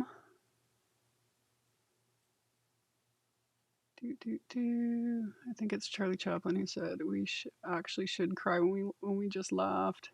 That's why Robin was such a great actor. Well, kind of. Like Robin did have a few quotes and even said like sometimes the saddest people are the ones that make the most people laugh. That wasn't the exact quote, but it was, along those lines. And I felt that one. Like sometimes the people, and that's also why it's on the whole thing, don't judge a book by its cover. You never know what someone else is going through. Walk a mile in someone else's shoes. Like all of those things. It is all very, very true. Like, as someone who puts themselves out there on the internets on a regular basis, I honestly can't even tell how many times it's like I am going through like literal hell. Like something just, I got a lot on my plate, a lot of really crappy things going on in my life, whatever.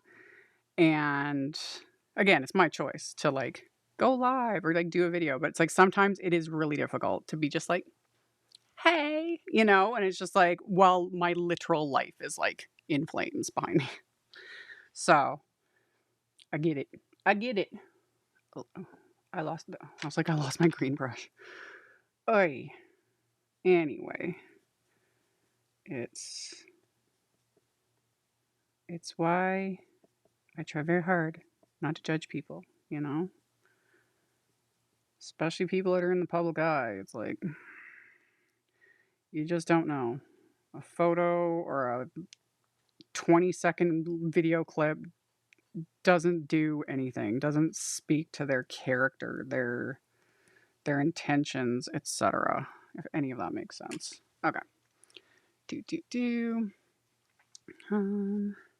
Yeah, you can do that too. If your brushes for some reason are crusty, or if they're very, like, say I wanted to use this brush with a really, really, really light color, like a very pale peach, is one, I still just rub it on the microfiber cloth. However, if it was really crusty, or you do want to do a quick color change, you could spray the cloth. I don't spray the brushes. You could spray a cloth with isopropyl alcohol. Do not use this on your stamps. I don't show this very often because I just don't want people to get the wrong. The only thing I use this for is to clean my stencils, to clean my work surface, like clean off the gunk, that sort of thing. But yeah, you could spray a bit of alcohol and then just go with your brush, especially if they are crusty. That could help. Just do not spray alcohol like into your brushes, because the alcohol could seep down, because the bristles are glued in. Alcohol will break up adhesive over time. So, and yeah, do not use alcohol on your stamps, your photopolymer stamps, your rubber stamps, your grip mats. Alcohol will degrade photopolymer over time. Full stop. Don't mess with it. It's not fun, man. It's not a fun time. Okay, we got all our little pieces. I might as well get a brown. That one will work. That one will work. Okay.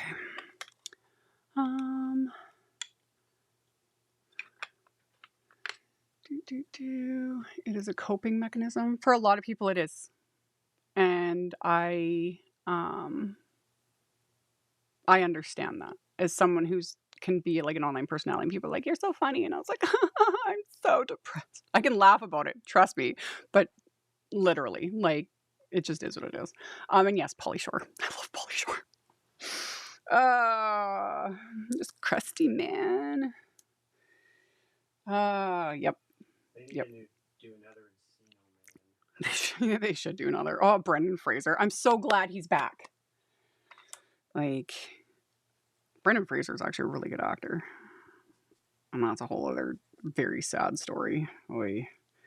But yeah, Encino Man, loved it. All those old Pauly Shore movies, I'm here for all of them. They're so ridiculous, and yeah. Okay. Ooh, there we go. So that little guy's done. We'll put him right there. Let's start building. There we go. So then we can build this little balloon. Let's get that. And then, okay. And then we'll add a little bit of adhesive to this guy. Go like that. Super cute. And then he also has little face pieces like that and like that and like that. Okay. So let's start with his. Yeah. There we go. There's so many good ones. So many movies, so much content, so little time. Like always, I need more hours in the day. Okay. So we get that. Like so. And then there's the little nose. We'll put right there.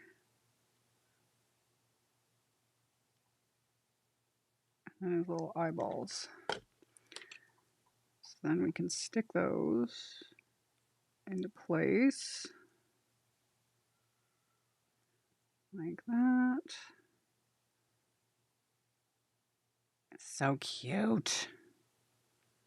Okay, get in your home. There we go. There we go. There we go. Okay. So we got that. And then we do the same thing. I die cut the little bow. So we'll adhere it like that. And then I can die cut and adhere that little inner bit to make this a balloon and not a cake pop. There we go. And then we can get that into place.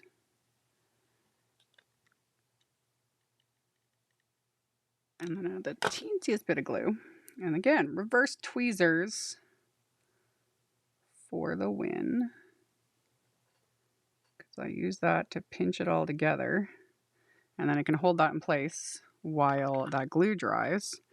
And then these last two are going to be super quick and simple because one's a ghost. Love ghosts because they're white. But I'm still going to add maybe a smidge maybe.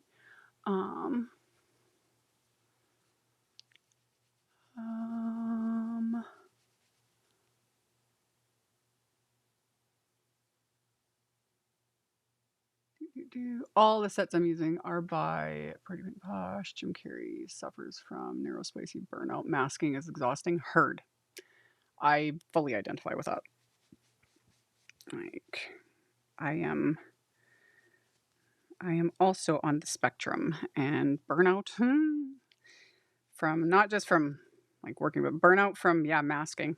That's something I didn't realize until more recently that I've been doing that my entire life because societal norms and pressure and how you're supposed to act and behave and all the things. I was like, okay, so that's what I did, and it gets exhausting. Okay, adding just supposed to be a lighter amount, but as always, I'm very heavy-handed, but that's okay. But just that to that piece, and then barely touch. There we go. There we go.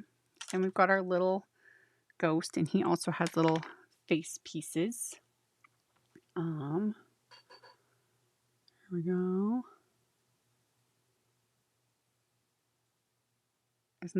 Aren't these little guys fun? They're so ridiculously cute. I love it. I love it. Okay, and he gets a little purple bow. There we go. And purple. So I need the purple brush. Just kind of using what's on there. Add a smidge more. Just go like that. And that's good. That's good. Okay. And then try not to get the pieces caught in your cloth when you're wiping everything up, because that's going to happen. Okay. He is good. So there we've got those guys. Love it. And then this guy gets his fun little face. Dab off the excess. And then that. And then we'll do the same thing with those. Where's my button? There it is. Okay. Okay.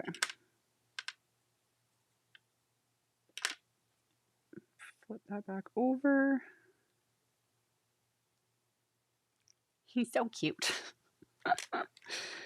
And then like that. Yep, this will work. Very odd shaped balloon, but who cares? He was cute and I wanted to use him.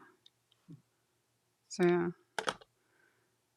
And as always, it's paper, I understand it. I get it. Trust me, I do. Like, I get in comments a lot of times, like, people get very hung up on the realities of things. And it's like, well, this doesn't look like this in real life, whatever. And it's like, I get that, I do. And I acknowledge it because sometimes I try not to get hung up with it. But you always got to remind yourself, at the end of the day, it's a card, it's paper. I'm not creating something that is for a scientific journal, that needs to be accurate. There we go. And then pinch it. There we go. Okay. And then this last one, yeah, I die cut the little web from the Halloween Holders editions, and then the circle is from the cake pop set, the bow is from the cake pop set, and then the little triangle is from the cat holder. And these are inner cat ears. It just works.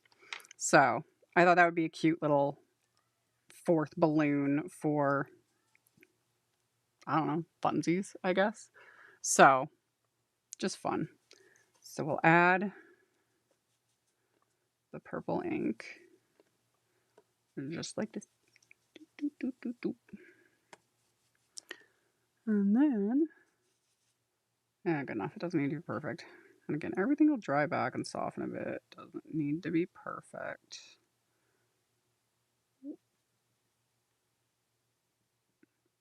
Because what do we always say? Perfection's overrated. Completely. It really is. It really, really is. Okay. And then we need a little bit more orange too for this little bow. The ink just gives it that extra smidge of depth. There we go. Okay.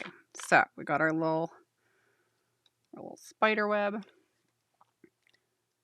Do. Like this. And yes. Sort of stretching my supplies. I honestly don't do this very often. Sometimes. It kind of, I guess, just depends on what it is.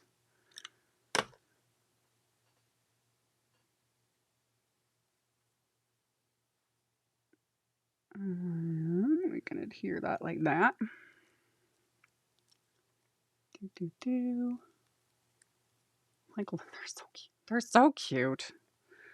Again, this is why I love Pretty Hween Posh. She just nails it with the cutesy, and I do love cutesy. I love, like, you know, spooky, creepy, all that with Halloween stuff too. Totally, you know. Give me some Tim Holtz grunge and creepiness and all that stuff. I'm 100% here for it, but I will always love, like, cutesy things. You know, it just is what it is. Okay, so we got that. And then we can add our little, he'll be good. Yep. So we can add our bow. How do you store your little, all these brushes? I don't have a link for it. I have brush holders from Make It by Marco on Etsy. I'm not sure if they're shipping to Canada at this point because I got mine a few years ago. But they make and there's a lot of makers I think now that make these because they're like 3D printed or whatever. But that's how I store all my Simon brushes because this, and then this is an add-on because it clips in. I think they call them a cake stand. I forget how they name it. And then I have the little rotator on the bottom, but I can hold all the big brushes and all the small brushes in one thing. And then I have multiples of them because, again, I have multiple sets of brushes because I do this as a job. You don't need a bunch. The one caveat is if you work with both dye inks and pigment inks, and pigments also include Distress Oxide inks, you need separate brushes. Is what I recommend and what the brands recommend, but I recommend it too because you don't want to mix brushes between pigments into dye. Those pigments can transfer and then wreck your dye ink pads. I've talked about this in the past. So I do have a separate set. That's what I used is my Oxide brush. I keep a set just for my oxides or pigments, and these don't touch anything but the Oxide ink pads so that I don't wreck my dye ink pads because that would suck. I gotta get that in there. There we go. Yep. Okay. He just needs to dry. Yeah, we built them. Okay, so now we can start building our scene. Oh my god. Okay. But yeah, that's what I use for all of those type brushes, and they come in handy. And there ain't nothing wrong with just having them in like a jar. Or a coffee mug. I used to do that too. Just had all my brushes in coffee mugs. It would just, after a while, because again, I have many sets, all different brands, all the things, and it just kind of went insane after a while. So then I ordered a couple of those thingies and they worked. So we've got our background. Let's start building. Let's start building our card. Yep. So put it here, our little grass, like that. Get him lined up, just like so. And then these little web pieces are from the Halloween bucket editions die set. And I had a couple of people ask me, because they were like, why is this, it's hard to kind of see, but there we go. Why is this web, like, why is it curved like that? Like, why don't the pieces continue? This die was meant for the Halloween, like, it's the Halloween bucket editions. Because Pretty Pink Posh released the Halloween bucket wafer dies last year. I think that was last year's release. It's all still available. But that's what this is for, is to like decorate the bucket, and it's got a slight curve. But I've been using it as like background elements. Like, I don't care. It doesn't need, again, try not to get too hung up on stuff, you know? It's just paper. It's just a card. And I say that as someone who has, you know, a very mild form of OCD. Like, when I tell people, like, it's just paper, don't worry about it, I'm not dismissing the feelings. 'Cause trust me, I get them too. Big time. I just try to encourage you. It's another one of those things where it's like, do as I say, not as I do. You know? It's like, try not to get yourself too hung up on stuff. It's just remind yourself, it's just paper. You know? It's just paper. We're good. Everything's good. Should you have separate brushes for distress oxides and pigment ink as well? Not really. You don't need to. You know, because pigment is pigment. The only difference is distress oxides is it's a unique mix of dye and pigment. But you technically don't need to. If you want to have a separate set, you can. I don't really work with pigment inks other than something like white, my white pigment ink. And also, just FYI, like straight up pigment inks. And not like white, metallics, really. Pigment inks with brushes, it's a different kind of ballgame. Because I've had people mention that, you know, and they were like, the results were streaky. I really didn't like how it was laying down, or the metallic ink was very like either streaky or just weird, yada yada. When you're using a brush with a pigment ink, and again, I'm not talking about oxides, they're a unique formula. We'll get to that in a second. When you're using with a pigment ink, again, pigments are bigger. You know, we don't have a microscope, I can't really show it, but like, you know, a little tiny dye molecule, very, very small. It saturates, it says pigments sit on top of the cardstock because they're too big to soak in. And with a brush, you're just going like this with those pigments. So a lot of times if you're trying to blend, like you could get a good blend because again, those pigments are sitting on top of the cardstock. So they'll merge and move and do things. But if you're seeing a lot of like streakiness, that's what happens when you're using a brush. And that's where sponges work a lot better with pigments, and especially metallic, because metallic pigments are very big. They just are. And if you want like a good coverage, more often than not, using a sponge works better than a brush, because a brush is just like moving it and stretching it and like spreading it around. The bristles of the brush are just going like this, basically, if that makes sense. But yeah, if you work a lot with pigment inks, having a dedicated set of brushes, great. But yeah, oxides are different because they are a unique blend of dye and pigment. And that's where you can use a brush and get really good coverage. Like blending with oxides is, if you've never done it, because again, the pigments of it sit on top of the paper more, but there's a dye aspect of it, and you can get the most gorgeous, smooth blends with oxides. I love the oxides. Love my oxide inks. Pry them from my cold dead hands. Like, they ain't going anywhere ever. Okay, let me get back to what I was doing.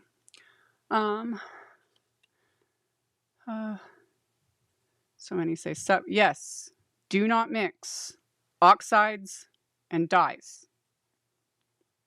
You want, so I have, this is my brush set. I keep it in a clear one for dye inks. So I can use these for my Pawsitively saturated inks, my Concord 9 things, my Ultinew inks if I wanted to, and my distress inks. I have a completely separate set Ugh. For oxides, and I got a solid white for oxides, just so I visually, it's like as soon as I see the white, I was like, these are my oxide brushes. The clear one, dye ink, because dye inks are transparent, oxides are opaque. Separate brushes, 100%. Because unless you're going to take the time, because this brush, if I was to take this brush with all that oxide, all that pigment, you can literally see it sitting there. If I was going to start tapping this into one of my dye-based ink pads, all those pigments are going to start transferring into that dye ink pad. You will ruin your ink pads. So that is where I do recommend, if you have both sets and you like to mix and match, I recommend having separate brushes. There are some out there that they don't care. There's some makers that just, they don't care. They don't care. And they do whatever they want. And if you're aware of it and you don't care, that's fine. Like that's totally, because it's like they're your supplies. You can do what you want. You know, I tried to explain it. This isn't a hard and fast rule. You don't have to listen to me. But yeah, just so you're aware. Let's do that a little off kilter. Of what can happen. And then if it doesn't phase you and you're just like, I think she's full of it, I'm gonna do what I want. Cool.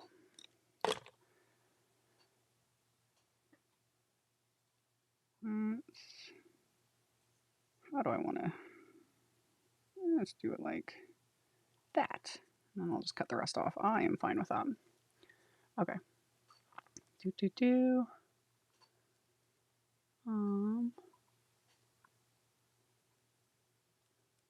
I organize his brushes and method of organizing exact the same as yours. Well, like that's what brush holding, you know. I'm not super organized.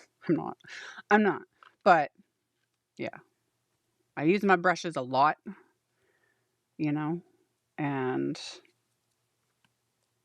again, I do this as a job, but I use my brushes a lot. A lot of my inks, and especially like my distress inks, the vast majority of all the distress stuff I've purchased myself. Like, it was not sent to me. You know, I've invested a significant amount of money. So for me, it just made perfect sense. I was like, I would rather just have a second set of brushes, because I would be heartbroken if I wrecked, you know, a fortune's worth of ink pads, sort of a thing.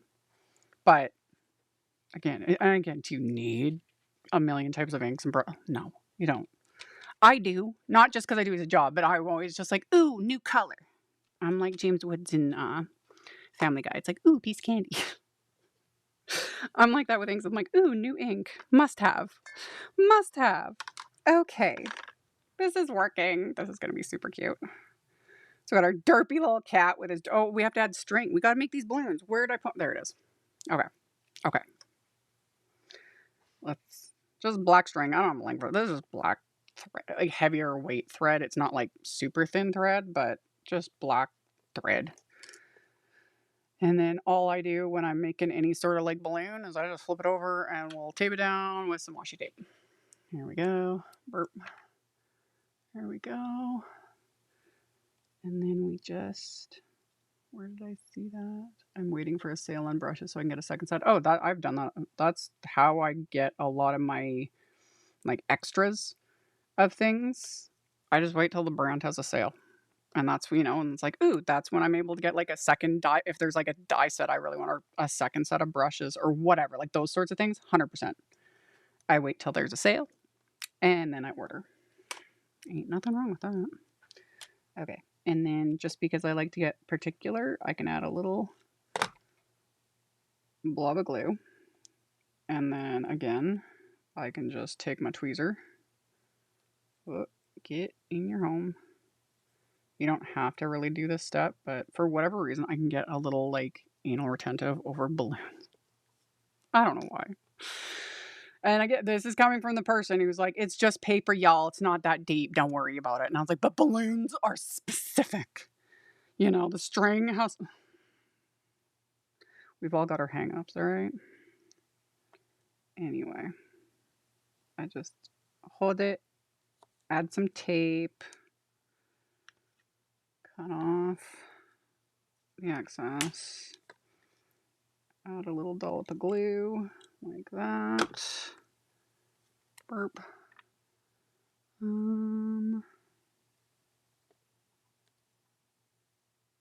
then this is also one of the other reasons, not the main reason, but one of the reasons why it's nice to have multiple pairs of reverse tweezers is one, expert's hands, but also my working theory for a long time has been if you have more than one pair of reverse tweezers, then they have a friend and they won't get up and leave because otherwise they do grow legs and walk off.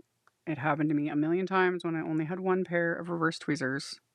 Thankfully, those things are cheap. But yeah, once I got more than one pair, they stopped doing that, and I haven't lost any since. Shocker. Okay. So, there we go. We're going to add that like that. And then just washi tape to secure it. And then another pair of reverse tweezers just to like pinch that for a minute and let that glue dry. And then our last little guy like this. And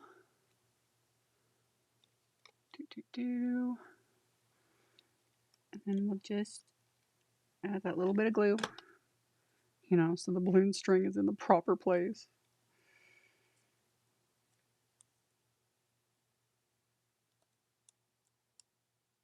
There we go. There we go. Pinch.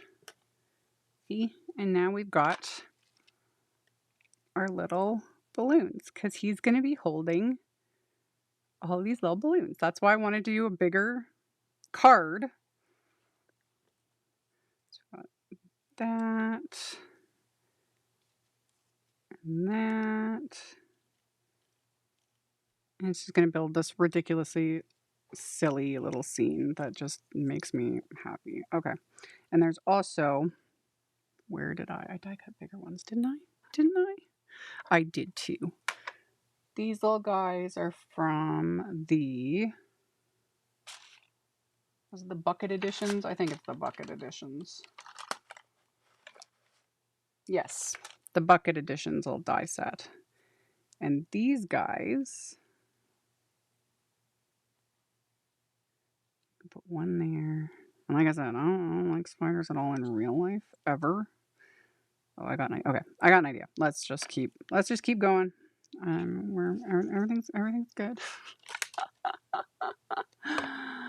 Add some glue.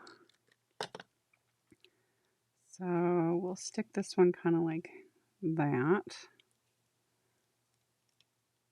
And then he's got to go here. So then this can just kind of go there. We're just going to pack this little card front here with all of these little pieces. And then this little guy, what I'm going to do with him is one, glue him into place like that. And then this one, yeah, he's not really, I'm going to tuck him in there, but to enhance him, and these I do not have a link for because the brand I got them from many, many years ago is no longer in business, but I have the teensiest little googly eyes. Like they are tiny. You can barely see them on camera. Those ones are 3mm googly eyes. And then these ones are 4mm googly eyes. And I've had these for years because, good Lord, I've got like hundreds of the darn things. So, to add to the derpiness, I can adhere these teeny tiny little googly eyes. Where's my embellishment wand again? There it is, right beside me. Big shocker. They're ridiculous and I love it. Okay. So then just add it littlest dot of glue. Like that. Pick up some of the excess. And then get these itty bitty. Oh, stay there.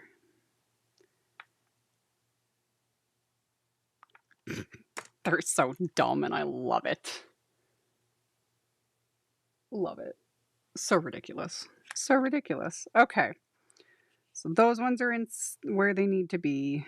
And then we can put this guy in place. Like so. Doop. Some adhesive. Avoiding his little arm cutouts because we got to tuck in those little. There we go. Tuck in the little balloon strings in a second. I've got a fruit fly in here, which is going to drive me insane. And here we go. So then we can adhere our silly little kitty cat with his derpy little self. And we've got to glue down his little broom. Like so. And just go like that. Love it. Oh, and I forgot to add, where is that silver pen? There it is.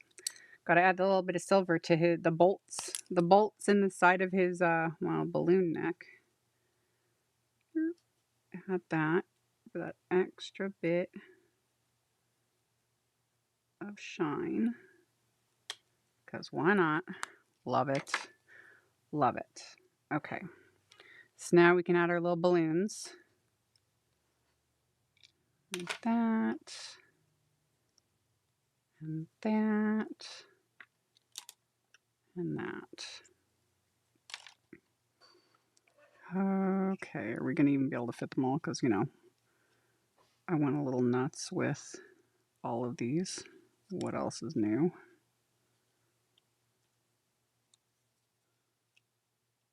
Don't really want to cover too much. There we go. That'll work. That'll work. I can make that work. Okay. Let's glue these guys into place.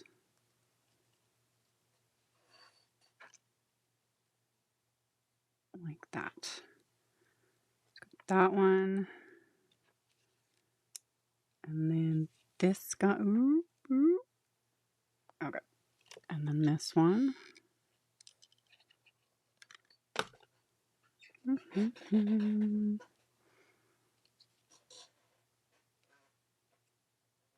of go like that. And then he's going to go up there. Yep. Okay. Love when like the random ideas in my head start coming together. And we'll stick him. I'll have a little bit of leeway, but not a whole lot off. Because I cut this at the beginning, I said this is about 6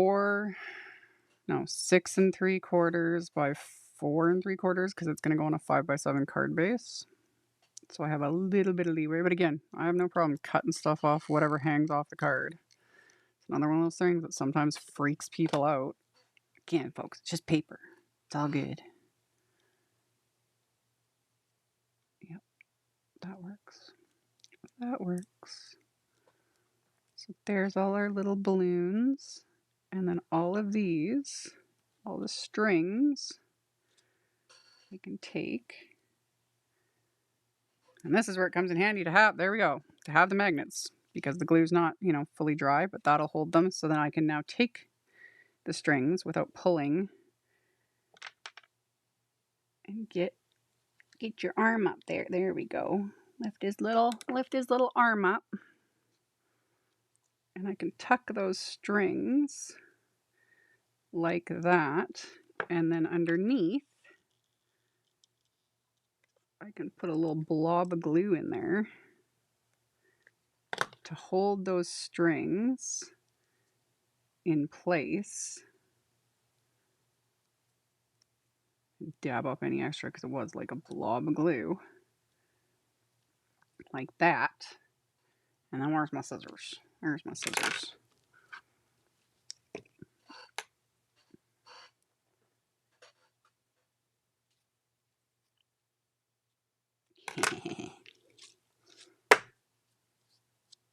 And then just kind of make them do their own things so that they're not all stuck together. Like that. Sometimes I have good ideas, and of course we're going to add splatter. Oh, and bats. We'll add the bats in a minute. Of course we're going to add some bats to this, but I'll add splatter, and then we'll add the bats. Why not? Why not? Okay. As is tradition. There we go. I was like, where are all my splatter supplies? We'll do white splatter and black splatter, of course. There we go.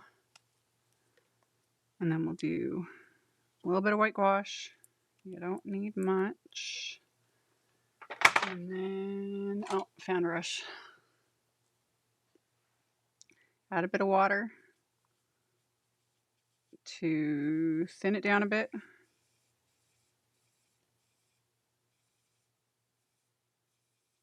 Just like so.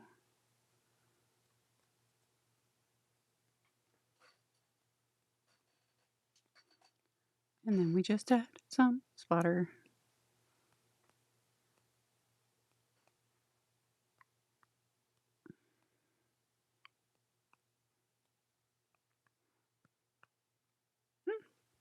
And then we'll add some black splatter because, you know, Halloween. So clean off my brush. Where's one of my, there we go. Here we go. And get rid of that and black. So the black wash,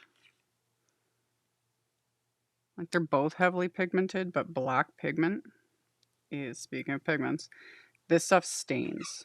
Like gouache can be reactivated with water. Gouache can be cleaned up with water.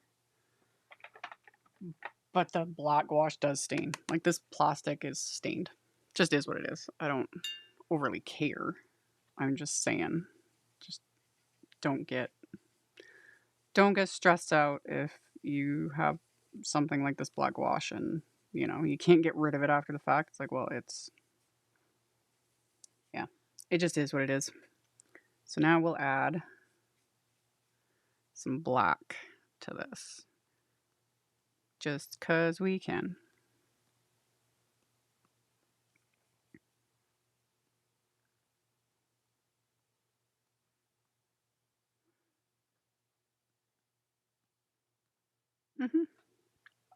Okay.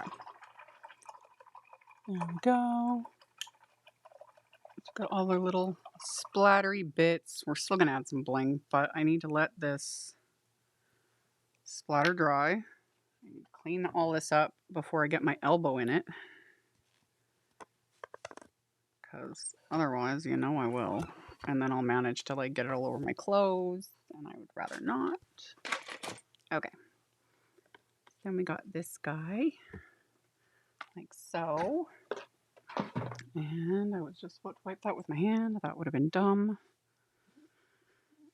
There we go. Okay. So we got that. And then my card base, which I need to flatten this. I have a 5x7 card base. There we go. There we go. Like that. Let's move that for a second.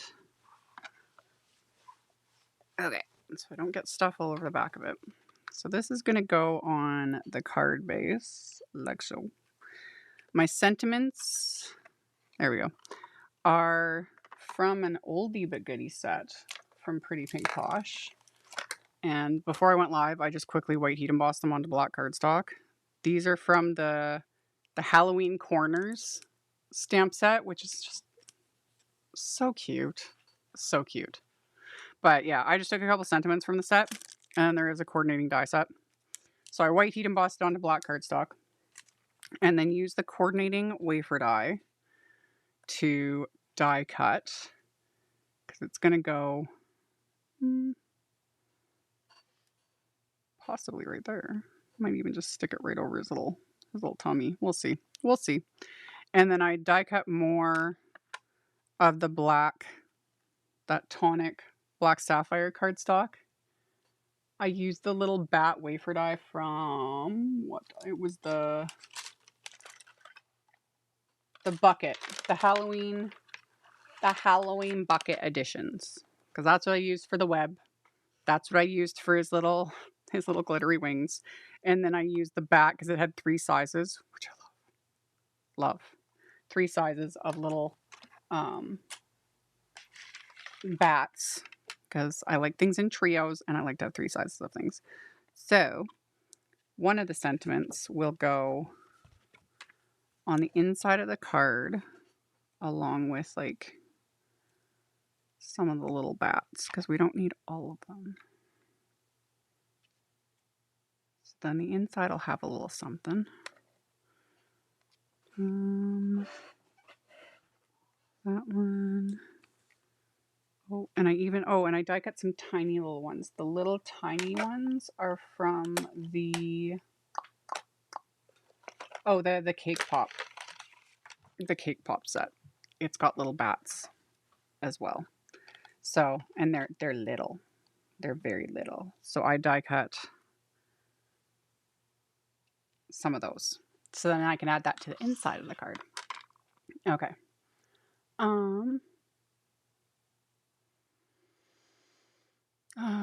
I missed whatever you guys were talking about with glue. I missed that whole.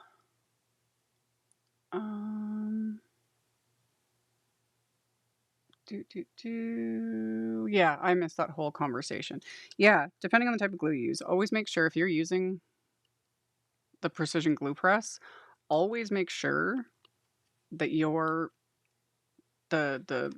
this is actually sitting properly in the holder, and that the tip is pressed against that little silicone stopper. Because, when I'm going, especially now, because I'm using the Simon's, I used to use the Craft Tacky glue, which is very, very thick. Still love that stuff. But Simon's Stamp released a couple months ago the Pawsitively Perfect craft glue, which I was very hesitant at first. I was like, excuse you. Love it. It's much thinner of a glue. It's not near as thick as the Craft Tacky. That said, when I'm not paying attention and I have this and it's sitting and I just throw it in the holder, while I'm working, and it's like off like this or something, and it's not resting how it should, I have had the glue will run. Not a ton, but I ended up with this big blob of glue, and I was like, what on earth? But yeah, you always want to make sure it's rested. And rule of thumb with this thing is you are supposed to put the lid on, at the end of the day, when you're done your crafting session. Do I ever do that? No. I should, but I don't. So mine, the tip ends up clogged quite often, and that's more on me. And that's why I keep pins on my desk to unclog it. Because, yeah, you're supposed to put the lid on, because the lid has a pin. The lid that comes with these glue bottles has a pin in it. But I just don't. Okay.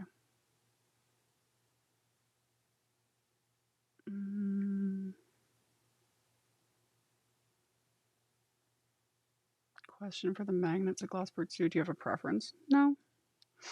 I have these guys.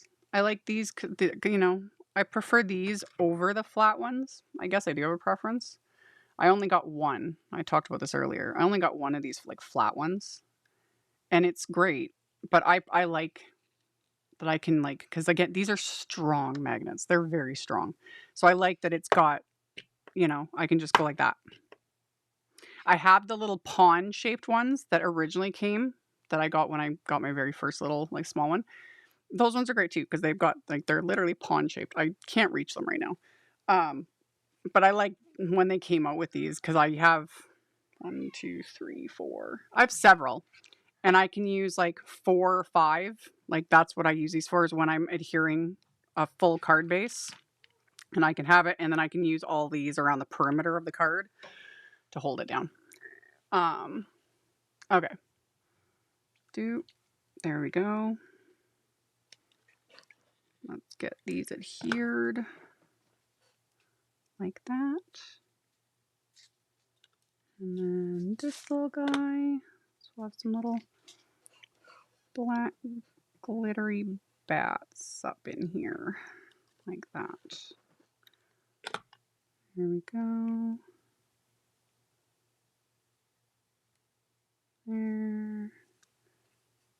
And there. Okay.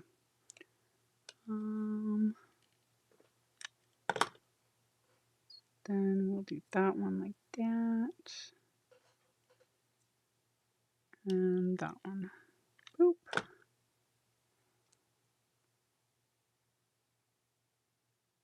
There. Now it's the inside of the card. Now let's do, oops. The splatter is mostly dry, so I can adhere this to the card base like so.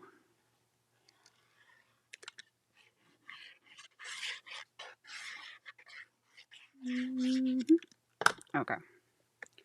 So then, just always double check that you're actually adhering to the front of the card and that it's not upside down or backwards or whatever. Okay. Make sure he's centered. And that. All of that going on. And then we'll add some of our glittery little bats. Like that. Stick one there. See, and this is why I didn't use the bat stencil in the little spooky sky stencil set, was because I wanted to add these little glittery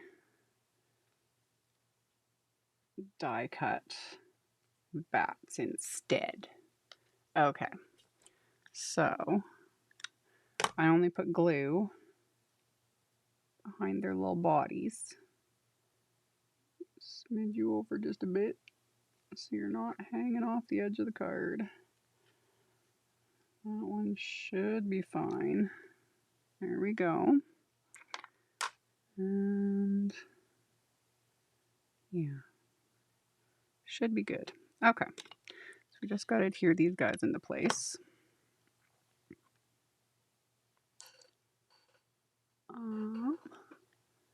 It is turning out super cute, isn't it? Like I said earlier, I love when some of the random ideas in my head actually come to fruition. There we go. That one. And I got this one. Like so. And then two more. Yeah. Pop in that guy. Like that. And this little teeny tiny little bat. Like that. Technically, you don't need to add bling, but psh, I got bling. Now, the sentiment. Gotta figure out where I want to stick him there. Or did I want to stick him like right there? That'll work. That'll do. Okay. So, when I die cut the sentiment, I die cut scraps of black cardstock so that I could stack them together to give a little bit of extra dimension, as is tradition. And then while I'm doing this, the unpaid intern can pick a winner while I'm gluing things, and then we'll add a little bit of bling just because we can. Okay, So I got this like so. And then there we go. That can go right there. Press him in real good. Just like that.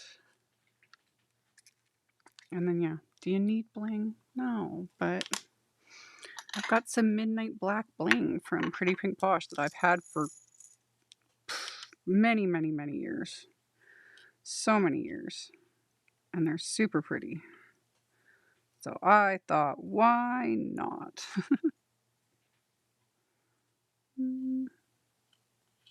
Stick that one there. Stick one there. We'll just put a few. Just a few. We don't need a whole lot.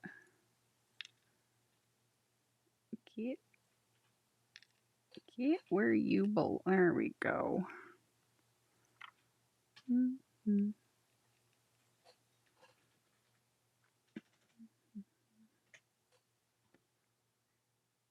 Yep.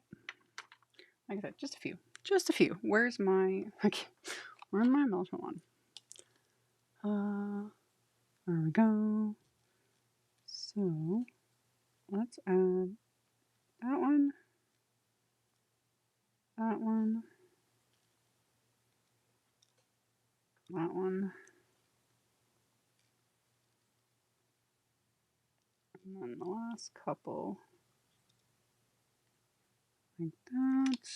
And then, as always, kind of go big or go home.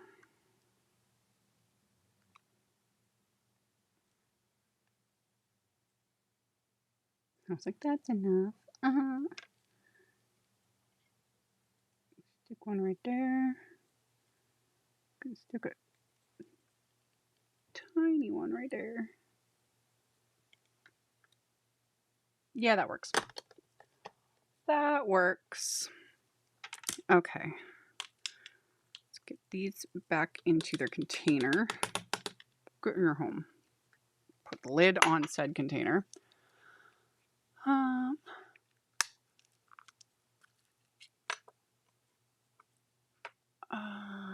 Make it, the brush holders that I was talking about are by Make It by Marco, MARKO, on Etsy. They make all kinds of things. They make brush holders and glue holder type thing, all kinds of stuff. All kinds of stuff. Yeah. Yeah. And they work great. And that's how I keep all of my brushes stored. Just like so. Which, while we're here, I might as well clean up a bit so I don't have as much of a mess to clean up. Because that is definitely a thing. Where's my purple brush? There's my purple brush. Purple. There we go. All my brushes dealt with. So, that, my friends, is the finished card. Let me move some of this stuff out of the way. There we go. Let me zoom in a tiny little bit. So yeah, there's our goofy little, our derpy little cat with his little googly eyes. Love it. And then yeah, that black glitter cardstock is fun. And that background, you know. This is why I had said the background didn't need to be perfect, subtle, because all the splatter and just everything else. You know, we made balloons from cake pops, and this was fun. This is fun. And yeah, first 5x7 card I've done in a very long. I can't even remember the last time I've done a 5x7 card. Honestly, it's been a long time. It has been a very long time. Okay, let me switch to. There we go. Who am I mailing this card to? Today's winner is Jill in Texas. Jill in Texas. Awesome. No idea when this is getting mailed out. Hopefully you will get it before Halloween. Because, y'all, Stamptember's coming. Stamptember's coming tonight. So, we'll just see. But I pile up all of the winners from the Sunday Lives, and then, I usually leave the house and just do a little batch mail out of all the cards. So we'll just see. We'll just see. And then, yeah, like always, like links to all the things, of course, are in the description box below the video. And I will post. It's 3:34.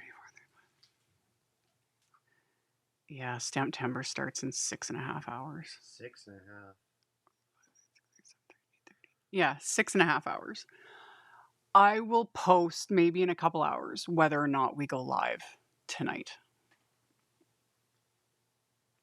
I have so much to do.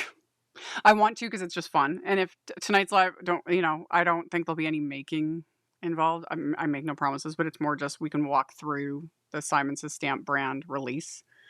And yeah, I don't want to make any promises. We'll see. So I will post and just say, hey, like whether or not I am or not, because like I got to take photos of this, do all the social medias, blah blah blah. And then I got a lot. I will have a.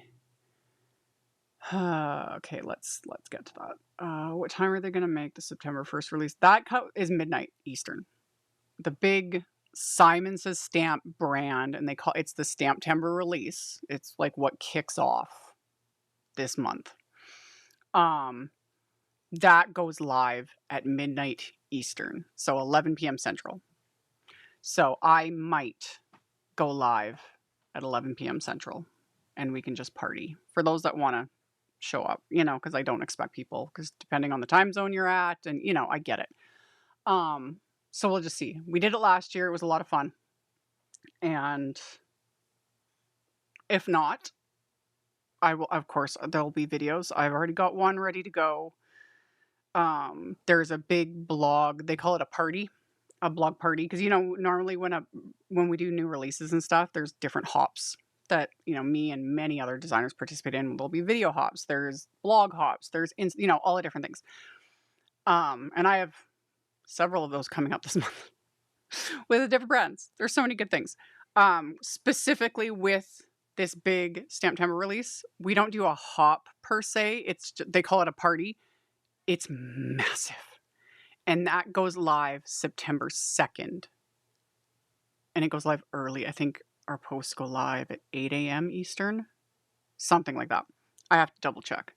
That one, they list us all on like the Simon Says Stamp blog. And in previous years, there's like 100 designers participating. Like, massive. It's a variety. Like I usually do a video. A lot of other makers do videos. Some people do blog posts. Some people do Instagram posts. Like there's tons of inspiration. Woo! And all the things. So that will be on September 2nd, which is Tuesday. But tonight at midnight, because that's September 1st. So I know, yes, tonight at midnight Eastern. Because midnight Eastern tonight is September 1st. That is the big Simon Says Stamp release to kick off Stamptember. So yeah, we will see. I hope to go live tonight. We'll just see. And no, the release tonight, that one, there is no rush. The big kickoff, and it's a massive release, is Simon Says Stamp brand, which includes like CZ Design products. Those are part of the main line. Those will be restocked. That is completely separate from the limited edition collaboration sets. Those don't start till later. Those are separate. I will be doing videos for all of those, or as many as I possibly can. I generally do videos for almost every single one every year because I'm crazy and it's fun. Those are separate. The limited edition collabs are one and done. They do not get restocked. They get sold out. They're gone. But everything else, Simon stuff and all these other amazing brands get restocked, as they're able to. Sometimes it takes a while, but they get restocked. There's no rush. Like, don't, freak out or anything like that. So it'll be super fun. And yeah, we'll see. We'll see. We're both at this moment. Both of us are feeling like, yeah, we can go live at it's 10 p.m. our time here in Saskatchewan. But you know, there's a long time between. Yeah, there's a long time between now and then. So right this moment, both of us, because I was like, yeah, we both went live last year at 10 p.m. our time, midnight Eastern, and it was fun.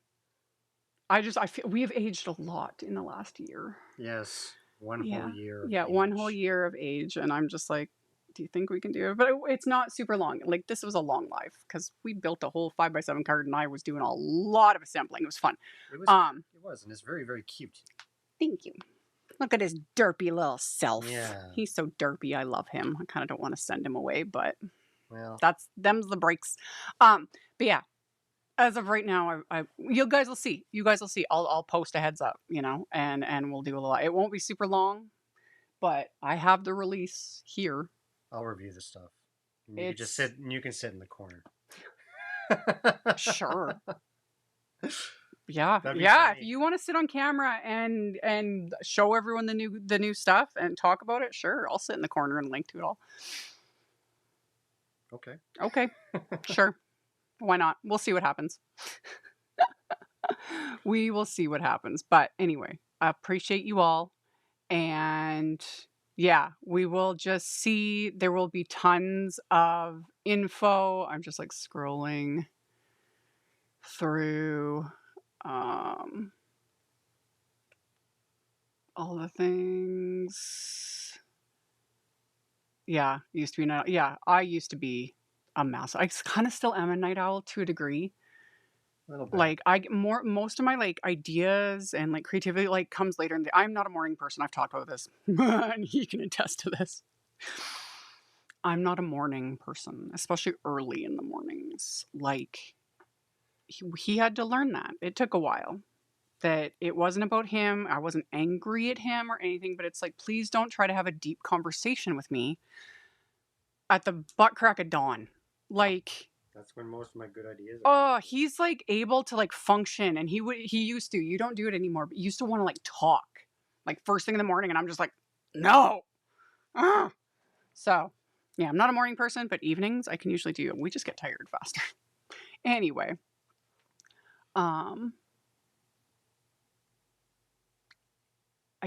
don't think I can answer that one right now. Do you know what time of day the collabs will be? I do know, but probably best not that. I'm not gonna get myself in trouble and say things I'm not supposed to. It will be announced.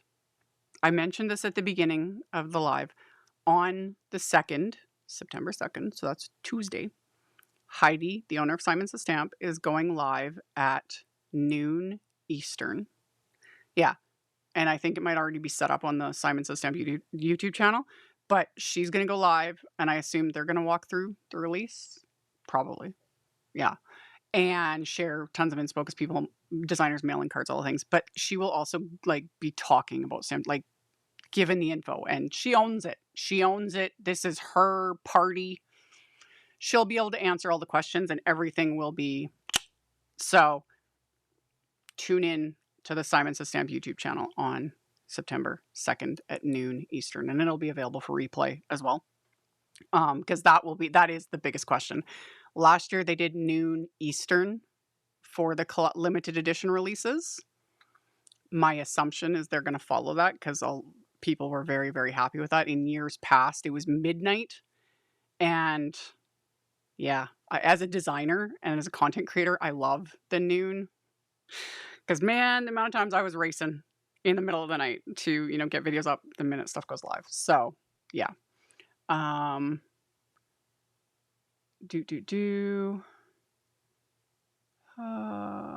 husband used to say, as soon as your feet hit the floor, your mouth starts going. Yeah, no, I am not a morning person at all. I don't like mornings. It takes me a while for my brain to fully wake up. Like, I'm not a functioning or nice human being first thing in the mornings. It literally takes me a while now. I didn't used to be this bad, but the older I get, the worse it gets. And I'm just like, wow. So, yeah. Okay. Yeah. Yeah. So, as of right now, we'll see. We may go live. You'll know in a couple hours if it's set up on my channel, if we go live tonight at midnight Eastern, which is 11 p.m. Central Time. And I will post a, like, my little heads up post saying, hey, we're doing it. We'll just see. We'll just see if we are. Gotta have a nap first. Yeah, I might need to have a nap. I got 5 million other things to do. So I will do the photos of this little guy, all this derpy goodness. I'll do the photos and the blog post and all the things that I do. And last reminder, I've got my sale stuff linked below the video, because there are sales going on for those that don't care, about the Stamptember stuff or anything, because, not everything's for everyone. That's fine. But yeah, there's some sales going on that end tonight and tomorrow. And Pretty Pink Posh is one of them. She's got a site-wide sale going on, so I've got that link and everything down below. And that's it for all the housekeeping. Yeah. Yeah. We did it. I survived. I didn't cry this time. Could be another one. Yeah. Yeah. You can't please everybody, but we're doing what we can do. And thanks to the unpaid intern for helping me, aka the disembodied hand. Coming in from the other side this time. Yep. I got to clean up my mess, which isn't too bad. That's why I did so much prep work today. But I got to clean my stencils and do all the things and yada, yada, yada. And yeah, videos are coming. So much. And live streams and multiple videos a day at times. Stamptember is my Christmas budget. That's why I work like a crazy person. And it is fun. It's fun. So yeah, I've got a lot coming. A lot of content. So there'll be something for everyone. And that's it from me. I will talk to you guys possibly this evening. If not, you'll see me in the next video, and I'll see you guys later. Bye. Thank you so much to my amazing Patreon supporters. For anyone that might be interested in joining my Patreon community and supporting me, the link to my Patreon is in the description box below the video. For everyone else, as always, thank you all so much for taking the time to watch my videos, for thumbs upping, commenting, subscribe if you haven't, I'd love to have you. And here's a couple other videos for you to check out in case you missed them. Bye!